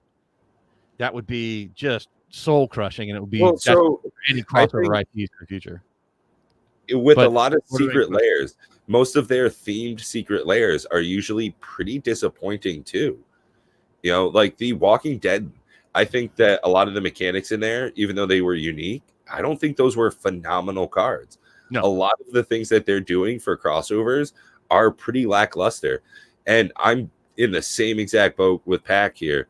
I'm seeing the Lord of the Rings set is going to be fumbled so bad. That's why I'm not. You're such a filthy mouth. Yeah. I want this to be great. It's my IP. I love it. Go away. That's the practice of stoicism right there. You expect the absolute worst, and everything just turns out better. You know. So I expected greatness, and it turned out like poop for AFR. So I switched up to Modern Horizons 2. Thankfully, I had that extra money right at that time. And then this year, which I've been saying since last year, was clearly double bubble flippy trippy masters, and I hope that I get it. And the next target that I'm aiming for after that, for like a investment target, is going to be Lord of the Rings, but they're going to have to show me the money. You know, it's going to have to be Jerry Maguire here, and I'm not just going to buy it sight unseen, because master sets are one and done. Modern sets are print to demand. So careful with that. You know, way out in advance. I'm just warning people now. Save up your ducats because it's something that they can. I have a feeling we're going to see that's where we're going to get the reprint of the Allied fetch lands. Everybody's talking about when are we getting the other fetch lands? When are we getting? That's the target I think that they're going to put it in. That's honestly, and I could be wrong, certainly, but I think that is the target that they're aiming for the Allied fetch lands. You know, kind of gives a break. They won't have two sets with fetch lands and print at the same time. Blah blah blah blah blah. So, I think that will be essentially the Modern Horizons 3, if you want to look at it that way, only rebranded as, Lord of the Rings set. So, I believe that that's where that's going to go. Any sets moving forward, minus these super specialty sets like TSR or the double masters that have limited print runs, do not pre-order. That was the point of my video. So anybody who's listening to this that didn't watch my video, watch the spoilers. Wait till you know what you're getting, right? These things that have small, tight print runs that are one and done like this, those you need to consider pre-ordering. Secret Layers, I'm so just utterly disappointed in lately that I'm just distancing myself altogether from them. What is there to say, Bob? Machine gun sets? I don't know what that means, but I would say, yeah, for Lord of the Rings, start saving now. I don't even know when they're going to announce when are we going to find out? Like August, September, of when it's going to make their schedule. Yeah, I haven't seen anything for a specific release date on it. They were just saying sometime next year. So they have to have a hype set next year, right? So let's put this in context. And this is it's the only set we know that they've announced that's going to be a 2023 set. But what do we know about next year? What's special about next year, guys? Matt, you should know. Isn't the 30? 2023. You're correct. You buddy guy. Man. So you're correct, Pat. It's their 30th year, right? We know that was the 30th year this year. No. So they're pre-celebrating their 30th year? Yes. It's the year celebration. That's misleading. I'm sorry. Yeah, it's like when you buy a 2023 model car. Yeah, it's really 2022. Yeah. So think about it, man. When was Alpha printed? 1993. Everybody knows that. So yes, 30th anniversary. Boy, if they bungle that, and from what I understand, Masters 25 was their 25th anniversary celebration, and that's not widely regarded as a great product. So, oofta. I don't know which way to go, but they got to stop bungling things that can be stellar. That's and to your point, Pat, the secret layers with crossover IPs. So Walking Dead wasn't stellar, but there's some good cards in it. Rick actually made some decks. Then you had the Stranger Things Secret Lair, which if I had DJ's video, I'd put up the Shapoopy right now because that was just bad. Those cards are just not good. Nobody makes decks around any of those. The Street Fighter, which we don't even have in hand yet, are really cool art and really kitschy kind of mechanics based around what those characters can do, but they're not like, oh God, I gotta wait for my Chun-Li to build my Chun-Li deck that's gonna dominate. You know, it's like Kicker's hilarious. it's like, okay. Yes, they rely on those crossover IPs to sell based on the IP. So I have a feeling the Warhammer decks are gonna suck. That's my exact worry. You know, that's where I was alluding to, is that I have never played Warhammer 40K. I think I've seen it in a shop maybe 15 years ago or something. You know, a big old table, the whole thing going on, bunch of neckbeard fucks throwing dice around and stuff. Super cool time. Now, I love the lore of it. There, see, I shave mine.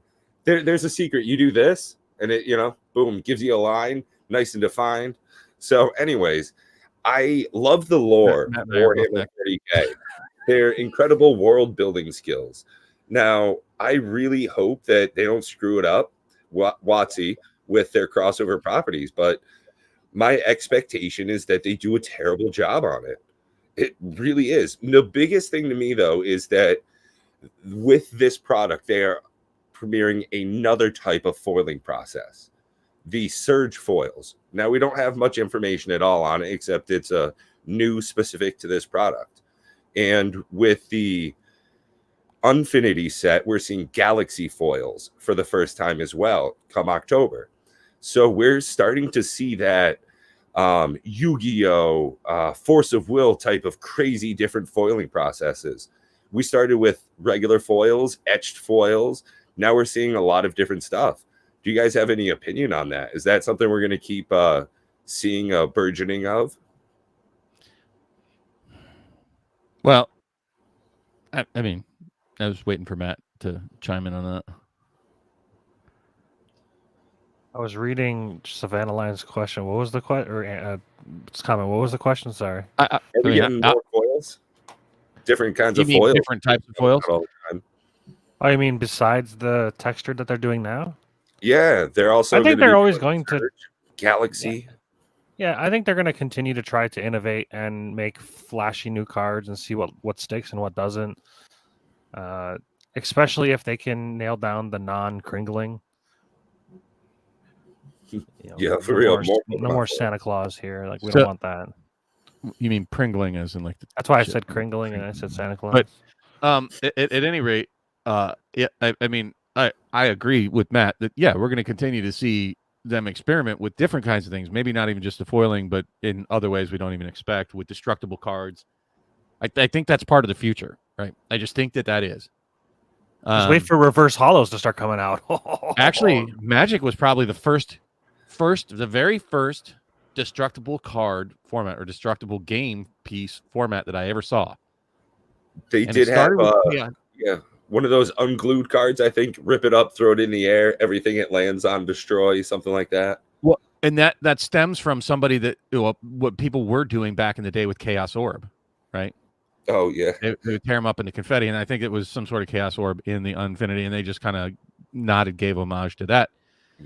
But clearly there's a desire for those type of things, and people are willing to tear up valuable cards if they can win tournaments. So if you have some sort of destructible format, like hole punch this, and it's one of these uber kind of abilities, but it's only going to be viable during this game, and after this game, this card or this tournament, type of thing, which I think it's a very sort of dynamic aspect. And if you play any kind of legacy board gaming, it does add that, like, I'm doing something naughty, I'm tearing up my cards, and people tear up cards all the time on just to get giggles and shits on YouTube. So why not do it in the tournament and get some value out of it? In the boxes there, the draft boxes for Double Masters 22, the cryptic spires, they say when constructing your deck, circle 2 of the pips below. So they want you to actually deface your card with a pen when you're playing. Yeah, and now think about that. So think about having really baller cards, but in order to be baller, it has to be destroyed in some way. So at a tournament, if you don't think people are going to do that on the Friday night tournaments and whatnot to win and whatnot, so what does that do ultimately for the card value? Oh, absolutely. Yeah. That stayed a safe version. Right? It's building in obsolescence, right? Mhm. It's making things destructible. Oh, they could have. Yes, I've been talking about this for a while. That and the scratch and sniff cards, but Yeah, No, I had a really pottery. good idea with Streets of New Capenna, the whole demon mafia family. Demons are always known for contracts. They could have had one of the cards where you have to like sign your name on the dotted line for a contract with one of the demons in order to play it in your deck. That would have been sick. well, the easy way to get around that, Savannah, is that they put like factory stickers on things, right? That you have to peel before they start, and you get a random ability, or you peel this sticker for this. They'll come up with ways. Scratch this section off to get the +5/+5. Scratch this section off to make it indestructible. Scratch this section off to draw 3 cards when he attacks. That kind of stuff. That are just Like baller things. a sticker where you pay 3. So it's all based around a carnival. That's the whole thing. Is that it's a carnival in space. So sometimes you have to buy tickets. Maybe on the card it says pay 2 mana, buy a ticket to go on the ride. And then you peel off the little sticker that covers your experience that you had on the ride. And it says you got sick, -1/-1 until end of turn. Or you had a great time, +2/+2, create a treasure token. Yeah, you're starting to get it now, Savannah. Where I'm going with this is that that would be exciting, where you have the scratchable sections like they had on the old World of Warcraft cards, where you scratch off this thing, and once you scratch it off, the card virtually becomes worthless to sell online. But as long as it hasn't been scratched off, those cards have thousands of dollars in value on the secondary market. If you want to use it in your tournament, it's still a good card, but you've already scratched it off, so it's like it's set in stone what it is. So again, there's so many ways that they could go with that. And I think destructible cards, you're hearing it first, right? I have this thing where I get so irritated that we talk about stuff months, weeks, if not, maybe even years in advance. And then we see them on like Rudy's channel or the professor or somebody else that's huge is talking about it. I'm like, well, damn, we've been saying this shit for a long time, folks. So you're hearing it here first, right? That should be our tagline. Heard it here first. But I think that's certainly a way that they should be going. It's certainly not far from the technology. So to round this all the way back to your question, share some of the stuff we looked at before. To go all the way back to your original question, Pat, was like if you could just show the also the World of Warcraft, the Spectral Tiger card, so people can get a kind of a visual.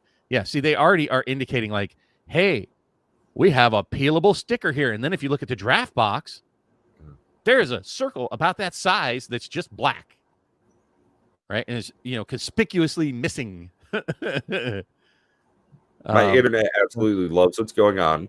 I'm actually looking at getting another computer when I go down to Connecticut there. My pop's hooking me up with his air quote old computer. So I should have a liquid cooled PC in about a week or so. Nice. So you can see that big conspicuous black spot where there used to be a sticker on the box, or it looks like they forgot to put it there. Okay, you're right. At any rate, these are, and if you could possibly with that really fast internet there, also pull up sort of the idea that I'm talking about with a card that exists. It's old. You'll have to probably go on eBay maybe. Oh God, I don't even know if they're going to have it. What's it called? The World of Warcraft Spectral Tiger card. So this is what World of Warcraft had their own TCG years ago that got canceled. I thought it was a good TCG. It was really cool because they had raids and everything, which was very, very cool. There you go. Reigns of the Spectral Tiger. That's it. Oh, okay. So yeah, if you could bring this up, just like that one's already been scratched off, but the one next to it shows like the gold section you can scratch off. Right. And you're able to redeem the mount in game. Yes. And it gives you an in-game mount. Now imagine underneath that either, oh, did I get a serialized card or want to try again? Or it has some ability and you have a selection. Like imagine if each of those sections up above You know what they are. One is for attack, one is for defense, one is for, I don't know, technical utility or something. And you scratch off one of those for a destructible card, and at the bottom have like a void if all three are scratched, if more than one is scratched off, right? Like I really like the idea of no longer. abilities underneath it. Scratch it off, and now you can see if you get menace, maybe you get trample, maybe you get +2/+2. Right. Now think if you could choose, right? Ooh, like just archetypes to scratch off. Mm. And if you scratch off more than one, it's no longer tournament legal, right? So you scratch them all off. Yeah. All right, well, so like what Savannah Lion was talking about, marking the sleeve. If it's not tournament legal, then it won't have the same premium that tournament legal cards would. So think about what the premium on these cards would be in Magic if you had something. I don't care what they do with it, but destructible cards. And think about the people that have the discipline not to scratch it off, what those cards will be worth, especially in years, especially if the cards are good, especially if the abilities are useful and tournament legal, right? They're just going to be crazy prices. And it doesn't have anything to do with the reserve list. You could create hyper valuable cards that are tournament playable, that you can't proxy, that are just baller. But couldn't you just double sleeve it and then on the inner sleeve you mark the thing that you want? What I'm saying is tournament legality. Yeah, sure, whatever. Isn't scratch tournament off. legality double sleeve? Like that's fine. No, what I'm saying is you scratch one off, right? At the tournament. And that's Well, it. I know what you're saying, but what I'm saying is could you not just double sleeve and then the inner sleeve just marks the one that you want? And you Right, scratch right. it I'm off. not You're talking about indicating marking, which I'm talking about one. I'm scratching. Well, for non-tournament. Why would they require you to ruin the card?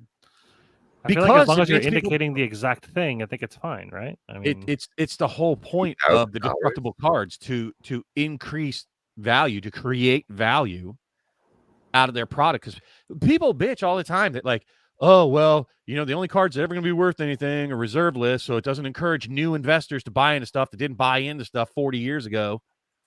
And this is how you do it. That's what they're seeking, people. That's why we're getting textured foils. That's why they have limited print runs. It's why we have all the different things. They're trying to create value in a collector's market. This would work. This would create. Whoa. 695 euro. yeah, it's a lot of money. That's They're They rare. were like up to like $6,000. Yeah, at its height, it was worth a ton. Yeah, I saw one here for $2,000. No, That's I mean what back in the day, they were selling regularly between $4,000 and $6,000. Well, this is a very good example. Oh man, no, stop sharing. That's fucking freaky. So I'm just trying to broaden people's minds of where things can go, and maybe my poor little brain can't even comprehend where some of this can be. But I'm saying here's a grain of an idea. It's a seed. It's a nugget of where they can go. So beyond you're like. So I hope most of you are high out there listening to this because I'm about to blow your mind with going back to cheers. the original question that Pat had is, are we going to continue to see textured foils? So Wait, my short answer is I think that's too limited in scope. You need to broaden your horizons, Pat. That I think not only will we see new foils, we're going to see new types of cards to do new types of things, like the destructible cards. And stickers. Oh, you're gonna have one of those cards where you have to take it out of the pack and you have to soak it in water for like 3 days, and it's gonna dissolve away a layer of the card, but then somehow keep the card fine. And then you'll find out like in 3 days, you're like, oh, what card did I get? And you have to take it off and like rub it away. It'll grow 3 times in size. I don't know where it can go, but they certainly need to innovate as part of what I'm saying. And the technology already exists in other card games that's out there. And I think that's where a lot of this needs to go to continue to generate hype, to continue to generate buzz, to continue to generate value, increasing value for both the players and the collectors. Yeah. They have to dance they're in an impossible spot. God, I would hate to work at WotC. Like, what do you do? Like, hey, print these so that they're cheap. And then you have half the people going, why'd you print them into the ground? You suck. It's like... Hey, the cards are too powerful and you destroyed the format. Man, these cards are weak. I don't want to buy that product. It's like, what do you do if you're WotC? It's crazy. There's a word I'm trying to think of that would describe what you're saying of these like specialty cards. Or it's like Single. above what's needed, unnecessary. There's a specific Superfluous. word, like cliche, not cliche. It's like there's a specific word I'm trying to think of. But either way, I feel like it's like not needed. I don't feel like we need that special of cards where you're like scratching off portions of the card to indicate something. I feel like that's Yeah, but we also don't need Neon Ink Hidetsugu, so We also don't need serialized cards. are very different, right? Oh, I agree with that. I agree we don't need either one of those. You don't things. think we need anything from WotC at all, and just print the shit out of it for 15 cents a card at a MPC. So yeah, I mean, I'm not appealing to you, Matt, per se. I'm saying for the other market that's out there that wants these innovations and the way to keep things fresh. And but I don't think feel people want them though. Like right, like. Well, if they wanted them, they would have already made them. 30 years into the game, and they're just now going, I wonder if we can do this. I think they figured it out, right? I don't know. I guess they could continue to try. By that same token, then textured foil shouldn't exist, and neither should the Neon Ink Hidetsugu. Oh, neither should the serialized Viscera Seer, because that's been in since before. They've had serialized cards before Magic ever existed. Well, yeah, they did. They're clearly innovating that, so clearly there's a need, and clearly people want them because they're paying thousands of dollars for these things. But clearly, because I don't want them, nobody does. Okay, I don't know what to tell you. I'm sorry. Everyone was pitching on it, but still buying. No, they're buying singles. That's the thing. Is if people are opening boxes and having a terrible pull rate, if things are going really poorly for them, people are just taking solid advice. They're saving their money. They're not wasting $80, $90, $100 on a box and maybe getting the card they want. Whereas people can just go and buy, especially with they're not, folks. Well, I mean, I definitely want to get myself an Archivist of Ogma. That's a friggin' great card. Yeah, that's really good card. That Taromancer, Goblin Gnome Taromancer or whatever, Displacer Kitten, that thing is perfect. Awesome. Oh, did you just say perfect? Perfect. No, there are some good cards in it, right? I think it is unfairly getting bashed, and I think that unfairly also that an Ancient Copper Dragon is, a $50 to $80 card, when clearly Terror of the Peaks and Goldspan Dragon are far superior cards to it. Well, so that's my same thought on like Imperial Seal. When we're looking at Imperial Seal versus Vampire Tutor, it's like Vampire Tutor is clearly a better card. Yeah, so it just comes down to rarity. So I think that's one of the reasons why making it difficult to get some cards is why those are going to hold value. So I think we'll probably see a reflection in that, depending on how often they're put in there. The dragons, maybe they're not that great, but at the same time, if you can't get them, it makes them a bit more collectible. And that's why I think we're seeing a reflection in the price and value being very different in these cards. I have this, nagging feeling that these dragons are just ultimately, once the hype's over and people are done with the FOMO that, I can't get them, and they're going to look at them and go, well, I didn't want them anyways. Yeah, I think the Copper Dragon is the best dragon out of all of them. What's that? The Copper Dragon's a good card. I don't know why you think it's bad. It's insane. I didn't say it's bad. I said it's not great. Certainly, I don't think it's $60 it's worth. Better than let's get into it then. Fine. You think it's better than Goldspan Dragon? Yeah. For only one more mana? I super disagree. Just because of playing other cards that generate treasure and having the payoff by having Goldspan on there, it makes Smothering Tithe and in general just other treasure generators pay off a bit more. I'm super with Bob on this. I don't think you play both of them. You don't just play the one. Yeah, I mean, okay, but what I'm saying is add additions, but I think that those are at best a $20 to $30 card series. Like that's I think it's a $15 dragon at best. Well, I don't think he's worth 60. I think the rarity is what's making him worth 60. Right. Okay. Right. But I asked if it was a better card than Goldspan Dragon, and you said yes. Okay. Well, I think most people are clearly going to disagree that that's a better card than Goldspan Dragon. First off, it doesn't have haste. Secondly, it does something the moment that it hits the table. Every treasure you have is now worth 2. If it gets targeted, you create a treasure and can use it right away. So it's 1 mana less. No, hands down, no comparison. Goldspan Dragon, clearly a better card. Terror of the Peaks is a game ender when it hits the table. Usually people your go off. engine's friggin' going. Yeah. Goldspan Dragon does things without it even having to do anything, and it can do things when it comes into play. It's surprise, smack you in the face for 4, create a treasure, and it doubles up all your other treasures. So, Ancient Copper Dragon, or Copper, right? When it comes out, you have to wait a turn for it to attack. Then when it does attack, better not be blocked or fogged or bounced or killed. In a deck that you're gonna have, it's gonna have haste. In a red deck, especially with dragons, there's But so the card many ways to itself give it doesn't haste. have it. Right. If people can get rid of your hasters, they can. There's so much graveyard hate, Lion Sash looking at you, unlicensed hearse, to get rid of your anger in your graveyard, or so much split second get rid. And at 6, red is not usually that awesome at getting things out ahead of curve, but it can with treasures. But just innately by itself is not that strong, because all those arguments that you're making, except for the haste because it's built onto Goldspan Dragon, which does it all immediately by itself for 5 when it hits the table. No doubt in my mind, if we went to dozens of Goldspan Dragon can make it to modern decks. They're in so many decks, right? Yeah. It's And a good Ancient card. Copper Great. Dragon's been out. It's not. It's just not in that many decks compared to Goldspan Dragon. Go look. And if you look at things like Terror of the Peaks, it's a key card for just enables so many combos. Itself is just a badass card, just a better card than Ancient Copper Dragon. And you have to roll dice and then depend on the randomness of the dice to actually pay off. Yeah. And when you And hit it that slows natural the game 20, down. And it's like you get just, 20 treasures. Poop, 20 poop, poop. treasures.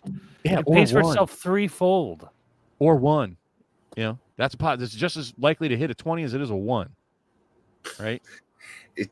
Super fucking true, though. I do want to clarify. I was slightly memeing when I said it was better than Goldspan Dragon, but I still think it's a good card. You have a very dry sense of humor, Matt, and I've picked up on that. But you also have a terrible opinion a lot of the time, so I've also picked up on that. Well, there's like 50% of the time I'm doing it just to meme a little bit, but then I agree with some of the stuff I say. Well, I'm terrible at being trolled because you can completely troll me. That's no problem. But I will provide analysis. I will get into it with people, go hammer and tongs, and Yeah, I don't know why I it's don't- $60. I actually truthfully I don't think it's worth more than $15. I don't even think it's as good as Inferno Dragon. Now, And I I don't ever do talk have to about that say card. that with the sorry to switch gears so quick and fast, but with the printing of Double Masters 22 here, we're going to see a lot of staple cards. And with the excitement people have had with this set, if we really do see the opening en masse that people are expecting to see, we might well get cards pretty cheap here for a bit. Do you think that's something? Are we going to get Smothering Tithe down to $23.50? Wouldn't that be I friggin' told you. wild? I think the It'll be OG version is going to get $15. down to $15. Yep. So $15. people should be rejoicing. Like everybody should rejoice about this set, literally, except for the Pack Rippers, because unfortunately, Pack Rippers is going to be it's pretty stupid expensive, and you're probably not like what Matt pointed out earlier. You're going to have the vast preponderance of people out there opening wrappers and not getting the value, especially if you're buying single packs. Like you're going to have to open this, boxes, Average to, it out.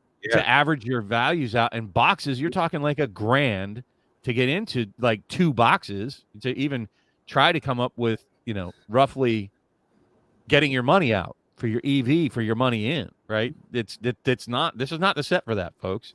No, it's this is just the like set to ripping buy wrapper. it and just look at it on your shelf and like, oh, look at how Amen, shiny brother. it is.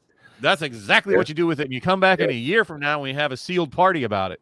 And then you realize a year from now when the box is doubled in price, you're like, all right, now how the hell do I get rid of this thing?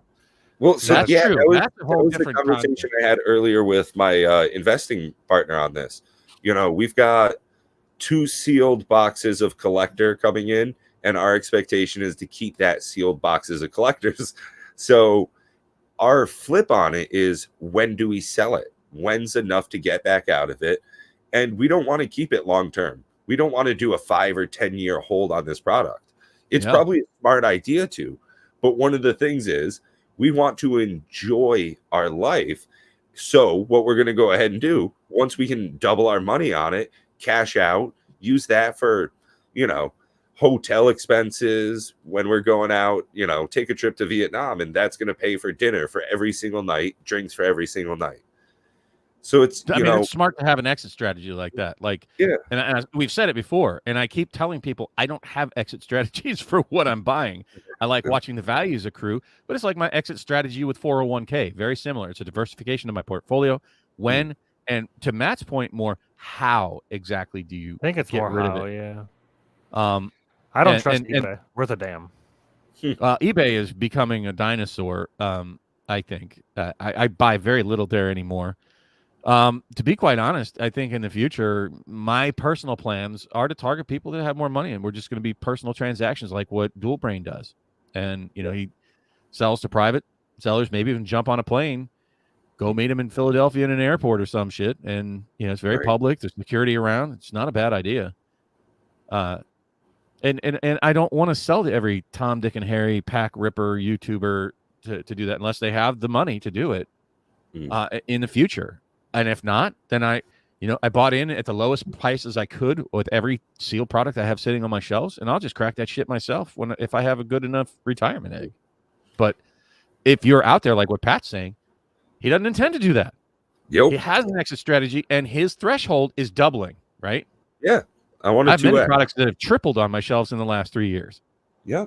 And or at least doubled to tripled. And having that exit strategy, knowing at what point do I want to sell each of these products? I think the how, that's a little more difficult. I've got 2 eBay stores, and I've always felt very confident in getting rid of stuff through there. You know, I've sold pretty high value items through my eBay store. But on the flip side, I would also really enjoy meeting up with someone who's buying a quality item like that. You know, if we're sending out something $700 through the mail, I'd rather not. I think it would be kind of cool to meet up with somebody in, you know, a bus station or something like that. Yeah, I mean, I bad luck with Clinton Destine meeting to sell a box of product Magic or cards whatever on eBay. What's that? I've just had bad luck with eBay, like people saying they don't get the product, or people saying that like it was opened when they got it, and there's no way. The eBay will always reside with the seller. They don't care about the buyer at all. I'm sorry, they'll always go with the buyer. The buyer doesn't matter what you say, doesn't matter what proof you have. You could have like concrete evidence, 100%, no doubt. They'll still refund the seller or buyer. And I think that they're you know, with the expensive stuff, they're starting to make you go through a second party to transition the money and the product so that you don't run into those issues with the high value stuff. So I think for low value stuff, like it's probably what you're doing mostly, Pat, through eBay is like lower value targets. That's fine. But, you know, that's not the purpose of what I'm doing. I don't want to get, you know, 2x my money. I want 10x my money on the boxes that I'm buying. And that means I'm sitting 5 to 7 to 12 years on them. And then you're talking a different clientele of who I sell to, right?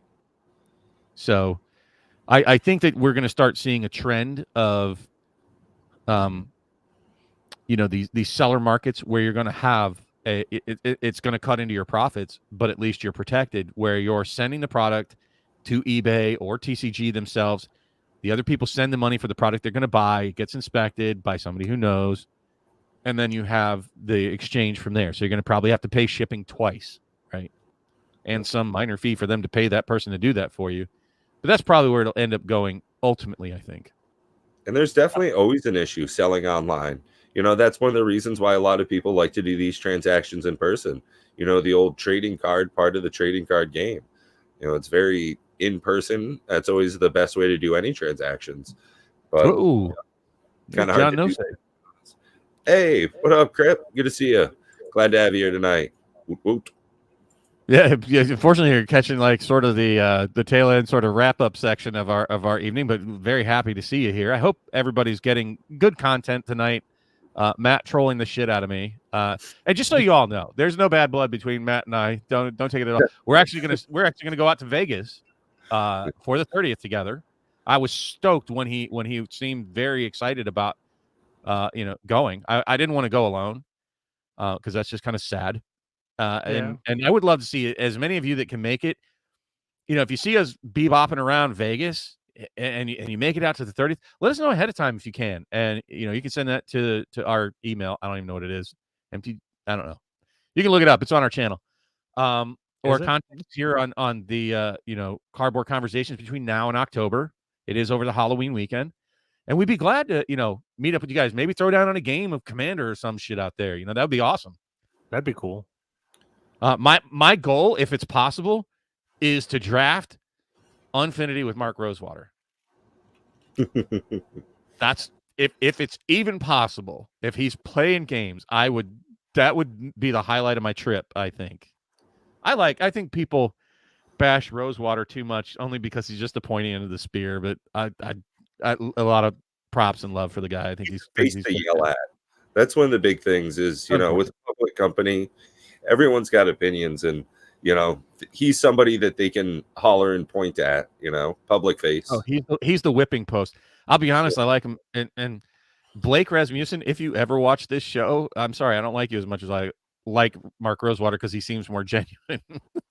He's nerdy and geeky, and you're like a hip dude, but I believe that Mark Rosewater loves the game. I do. Blake, this is his job. Yeah. So I would love to meet. Woo! Yeah, I would love that. That shit would be just, it'd be the bacon on top of my bacon. So, yeah, I'm really looking forward to the trip. So if you guys want to meet up with us out there, you can actually meet the MTG Gaming Bob, soon to be renamed to something else, crew out there.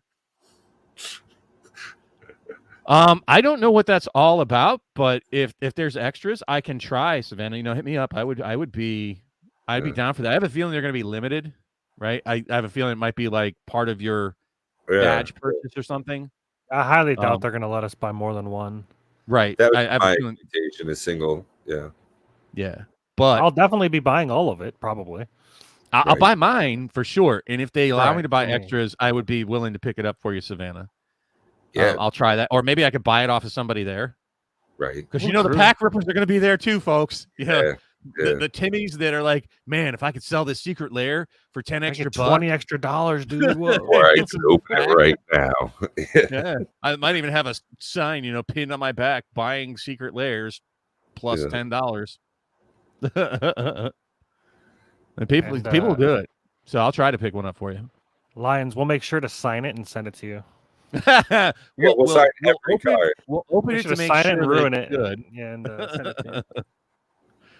But yeah. Yeah, I think it's going to be an incredible event, and I'd love for you guys to try and make something while you're out there. Do some recording. I'm definitely going to be recording some a stuff. super cut video. Yeah, we might even try to go I've got a live. good camera. Yeah, I'll probably go live if we can I've get got a real the. solid phone. If you've ever been to conventions, though, trying to go live because the internet is just at conventions. Yeah, it's the awful. buildings with the walls and the metal. And And everybody's everybody's on their Scryfall it and looking at their TCG player and it's very difficult to get. It'll be a good test to see if the Google Fi that I have is good out there. As long as I got good Wi-Fi, it'll be great. We'll definitely try to get as much content as we can when we're out there, but we also want to have fun too. Yeah, drunk Matt. Yeah, so we'll look forward to anybody who wants to see us out there. That I think that'll be a fun. It's on my birthday as well, by the way, guys. Yeah, October 28th is my birthday, so it's literally the day of my birthday. I'm like, this is like destined. I gotta go. It's great. It's gonna be a good time. We're gonna have fun.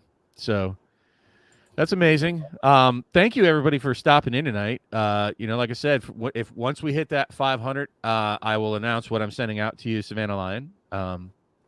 And it's just and we selected you as the #1 super fan on our channel. And see, this is how we feel ourselves for our channel, that we want to show our appreciation rather than trying to sucker people in. And maybe if you show up, you're going to get some free stuff.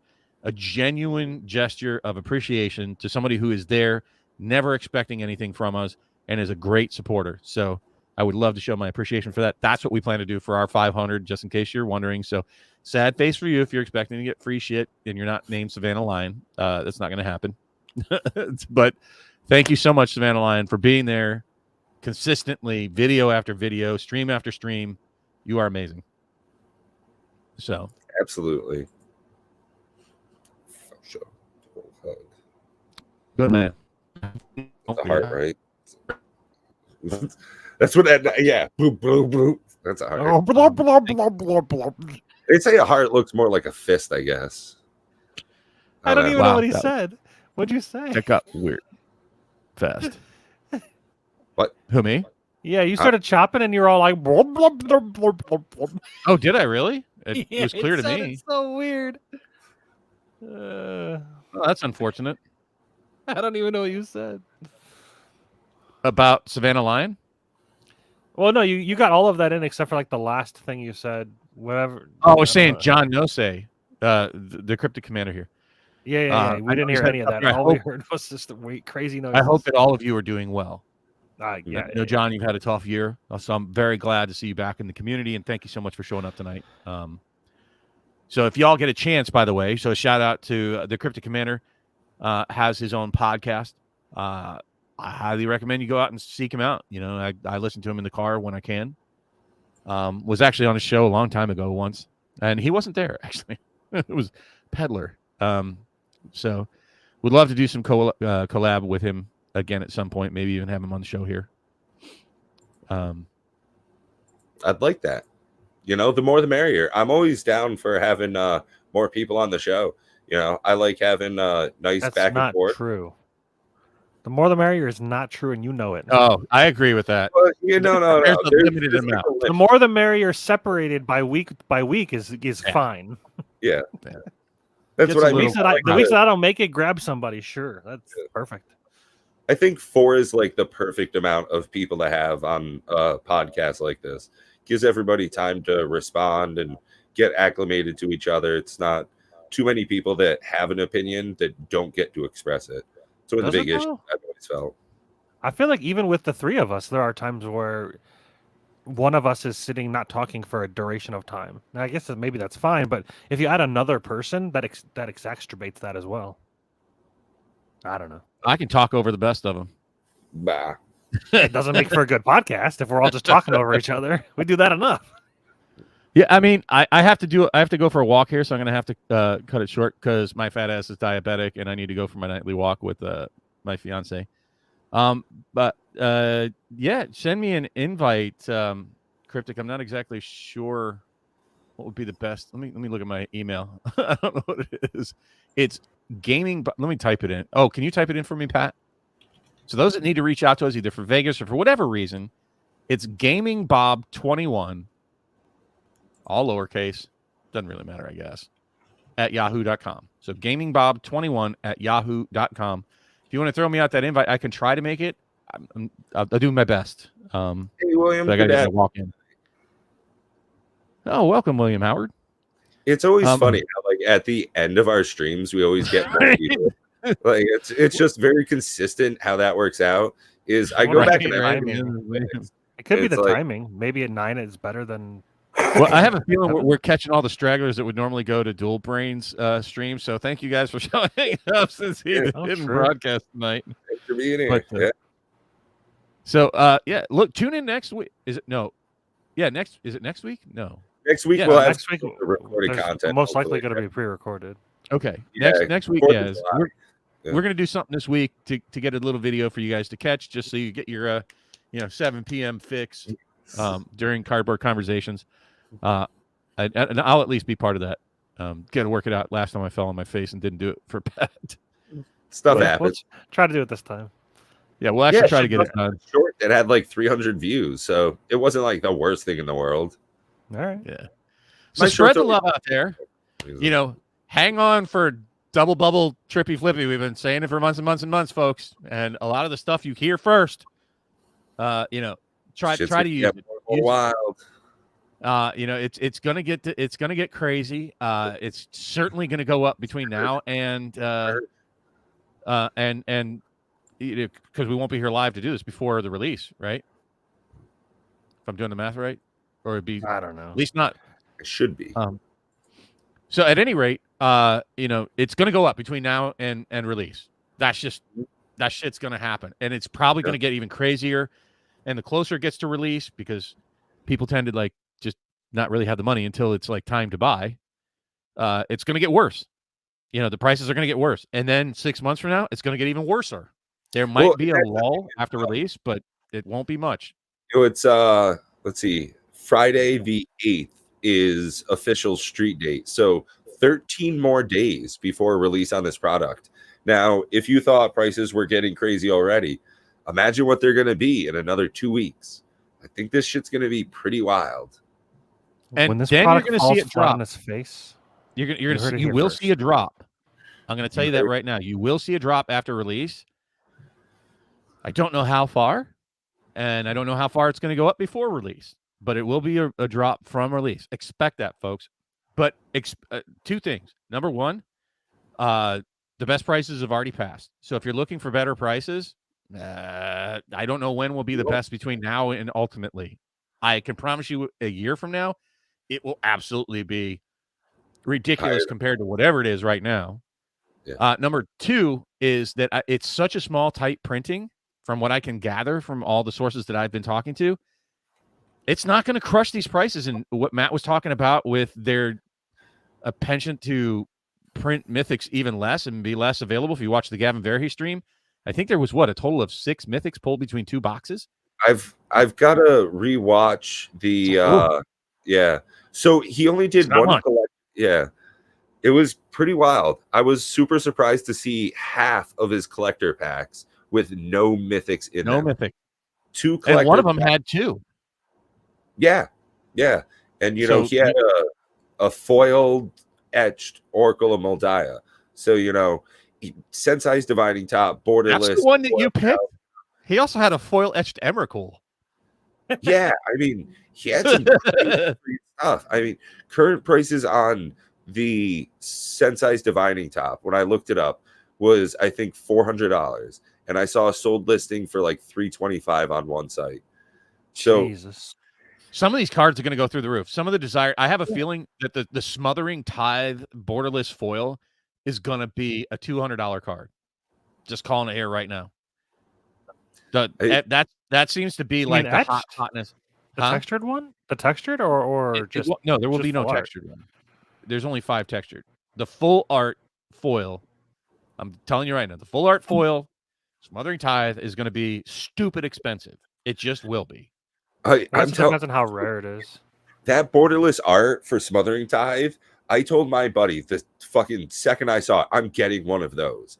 Like, right. I don't care if I get like a proxy of it. I'll spend the money to get like the hookup on a nice proxy, like a $3 actual print card proxy, because that looks so friggin' awesome.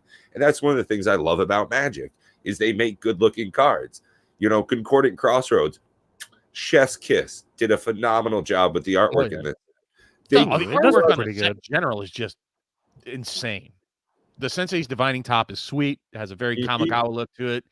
I love one of my favorite arts in the whole set, though, honestly. And I like the card, Vidalcan Orrery. The borderless is just, oh my god, wonderful. Yes, there's so many Flicker Wisp, the best version that foil borderless Flicker Wisp. Oh, sweet. There's just so many great cards. I do not like the Phyrexian Altar, though. That was one art that I think that they fell down on. That and Chaos Warp.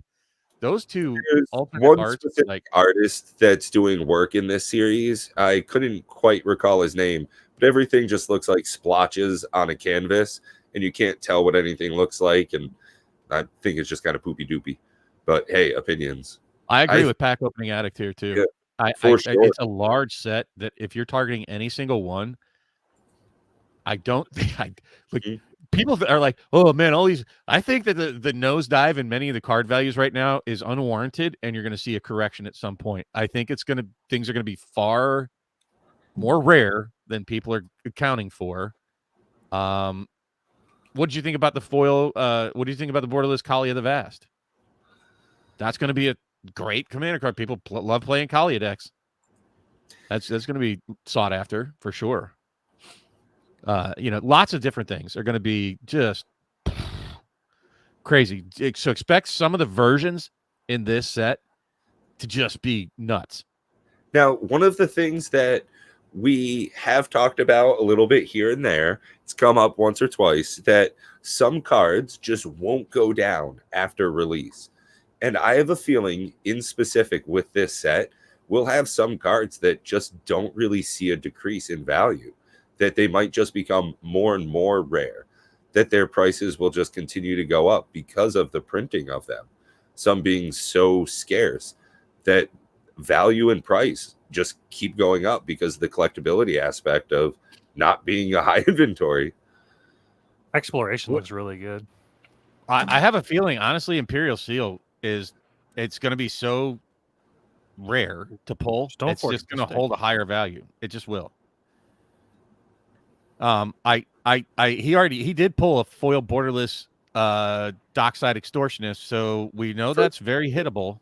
But that's a tasty, juicy card, and I just have a feeling like the old guard's going to swap because there was no foil version of Dockside Extortionist.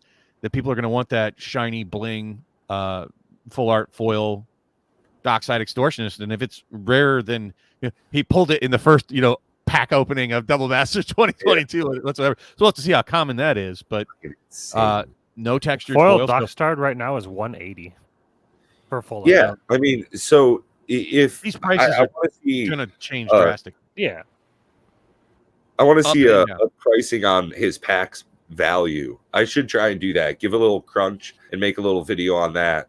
I just don't. Great idea. See what that stuff was worth pre-market. Yeah, that was probably an $800 collector's box that he opened up. Probably. Might be a bit more because the Emrakul and shit. God dang, that's ridiculous to think about. As far as the gilded foil, I don't know when they're going to pull out the different foiling techniques from the different sets, including the neon ink, including the gilded foiling. Clearly, etched is a thing that they love, and I'm not in love with etched. It's not terrible, but I love the fact that they're flat. Yeah.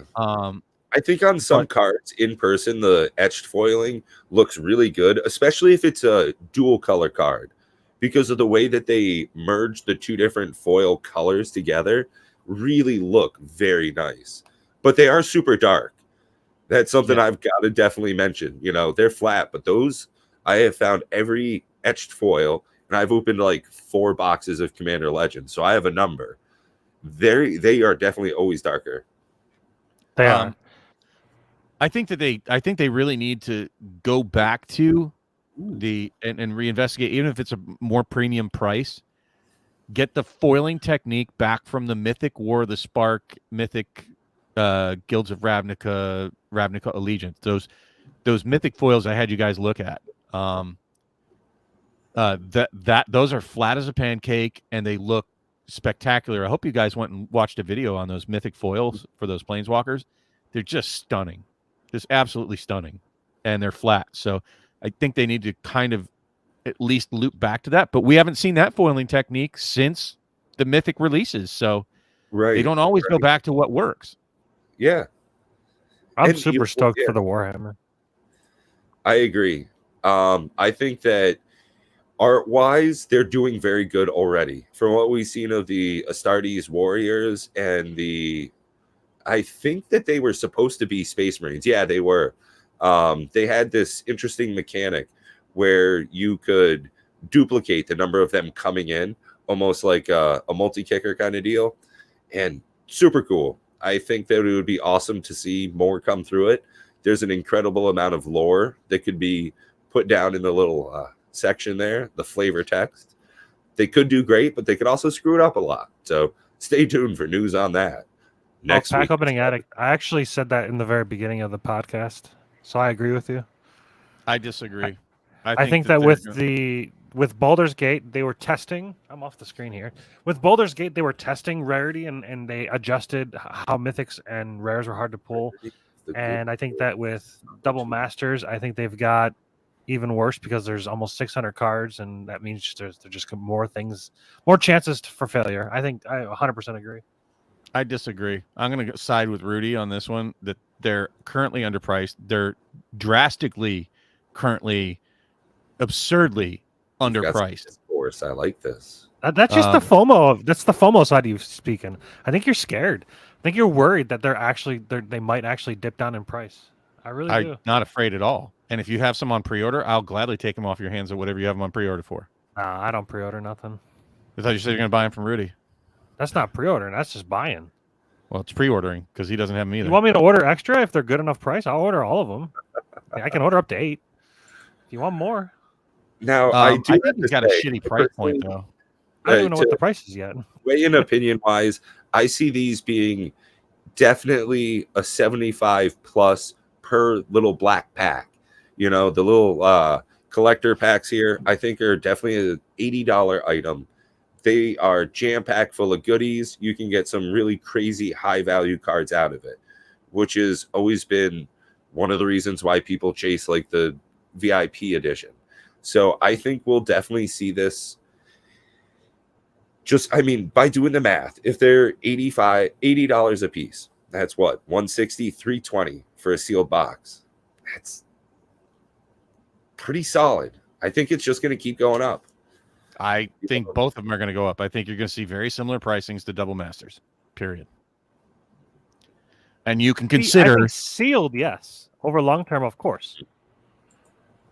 That's my thought on it as well, is that exactly what Pac's saying here is by cracking draft, you're getting a certain amount of cards guaranteed per box. You usually have a set amount of rares and mythics that you get for an entire box, which is why draft boxes of Baldur's Gate are a better pull rate for mythics versus set and collectors, because they guarantee a certain amount of mythics. So by cracking draft, you've probably got a better pull rate on items. Same thing with is there set Double Masters? No. Oh, okay. I was just saying. He's talking about draft. He's comparing things like the draft pull rates for mythics in Double Masters 22 versus the collector pull rates in 22. But you know, with everything that I'm hearing here, it's no different at all, not in any way, than the VIP packs from Double Masters. But I wasn't around during that. There are some Double Masters packs that they pulled and they got like $40 in cards out of a $200 box. And when they were at their low point, it was like $15 in cards, and the only thing that saved them was actually some of the freaking uncommons. Yeah. And I'll say that the uncommons are crappier in this. So I don't see any difference to warrant them being so significantly underpriced from the VIPs, right? Not for the price disparity. A VIP at $200 and these versus $75. Cool. Yes. So pack opening is talking right here exactly what I'm talking about, where he said he opened a lot of VIPs, and I watched a lot of VIP openings, and many of those boxes and packs at $100 at release and currently at $200 get pounded up the anus. These collector packs are no different. Only actually, they are different, and I'll tell you why they're different. As of right now, we don't know, but you might get 4 mythics in one. It may be possible to get 4 mythics in one collector pack. We don't know that yet, but there are 4 different slots, not a shot of one each at 2 different slots like in the VIP packs. There's 4 different types of cards that you can pull a mythic. So maybe you can get 4 mythics. We don't know that yet. Secondly, you can get a textured foil. There's nothing even remotely close to that in Double Masters. So some of these textured, borderless, high dollar, playable, super chase cards, you pull that out of a pack. We don't know if those things could be upwards of $500 to $1,000, depending on how rare they actually are, especially if some of them are more common than others. What's that? That's how much they're pre-ordering for right now, around $500 to $1,000. Okay, and that's before we know the pull rates. Right. What happens if Liliana the Veil is like 5 times more common than Ulamog? Yeah, what if Liliana is like 5 times more common than that? Or Ren and 6, which people do play 4 ofs in decks. Ren and 6 is great. So there's nothing in a VIP pack like that you can pull. There are lottery cards in these, and you cannot discount the allure of lottery cards to even the whales.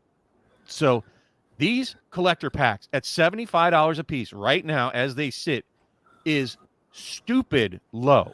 Rudy was right. You don't hear me say that often, but Rudy is dead nuts on with that one.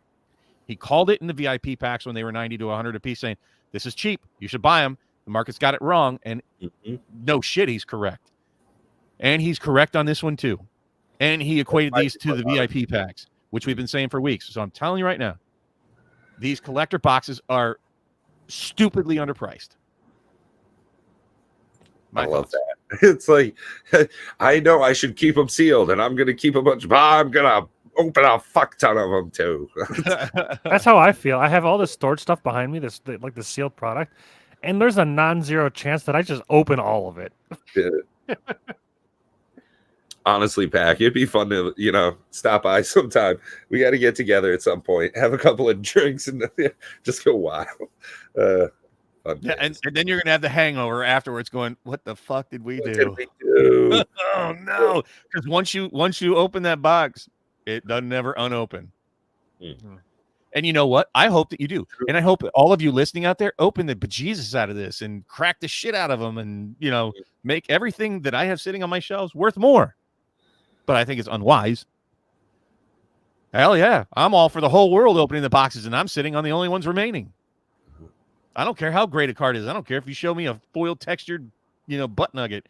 I don't care. It's mine's sealed, and that product will go up in value. I like that. Hardworking man. Yeah. It was actually pretty fun. Videos in the queue. Good man. I'm guilty because oh man, I got to make a video. Yeah. I have one video in the queue for our channel at the moment. And there's stuff I want to talk about. Like one of them. Just you want to hear something? Go ahead and try to look up a price wherever you do for Dungeons and Dragons draft boxes, and I'll even appreciate it if you guys can prove me wrong. I had 2 emails last week, $75 a box. I went out there tonight to go look. I'm like, yeah, you know what? It's not going to drop any lower. I can't find them now. They're all like the cheapest I can find is about $100 a box for draft boxes, and maybe like $1 a box discount if you buy in mass. So that strangely gained $25 a box value over a week for Baldur's Gate.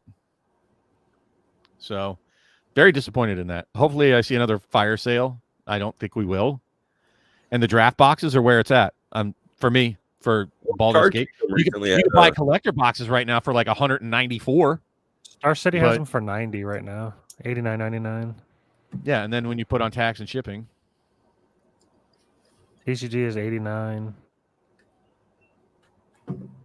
Yeah, taxes and shipping.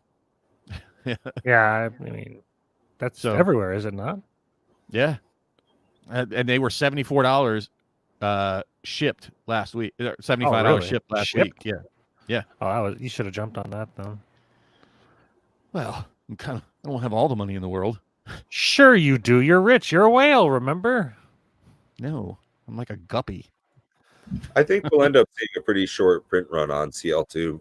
Yeah, that's sort of my fear, that I missed that quick window, because I want it for drafting though. I mean, I'm not buying it because it's valuable, but I do want the draft experience with my crew, and I don't have any now. And I canceled the one pre-order I had that I had it at $94 a box.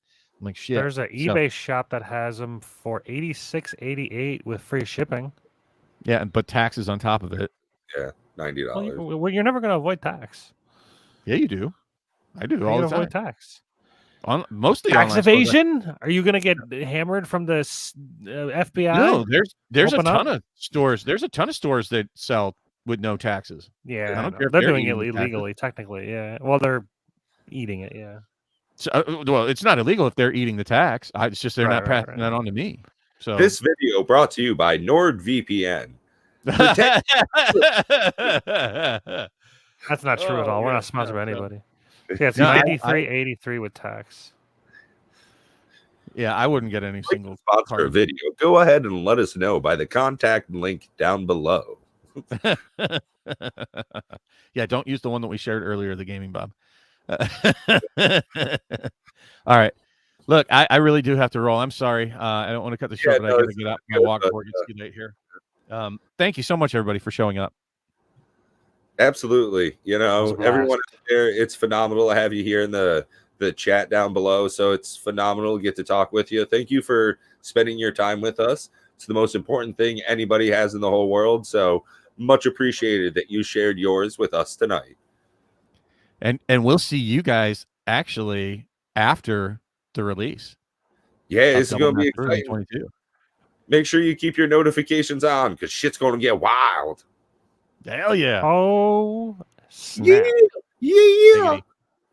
Be well.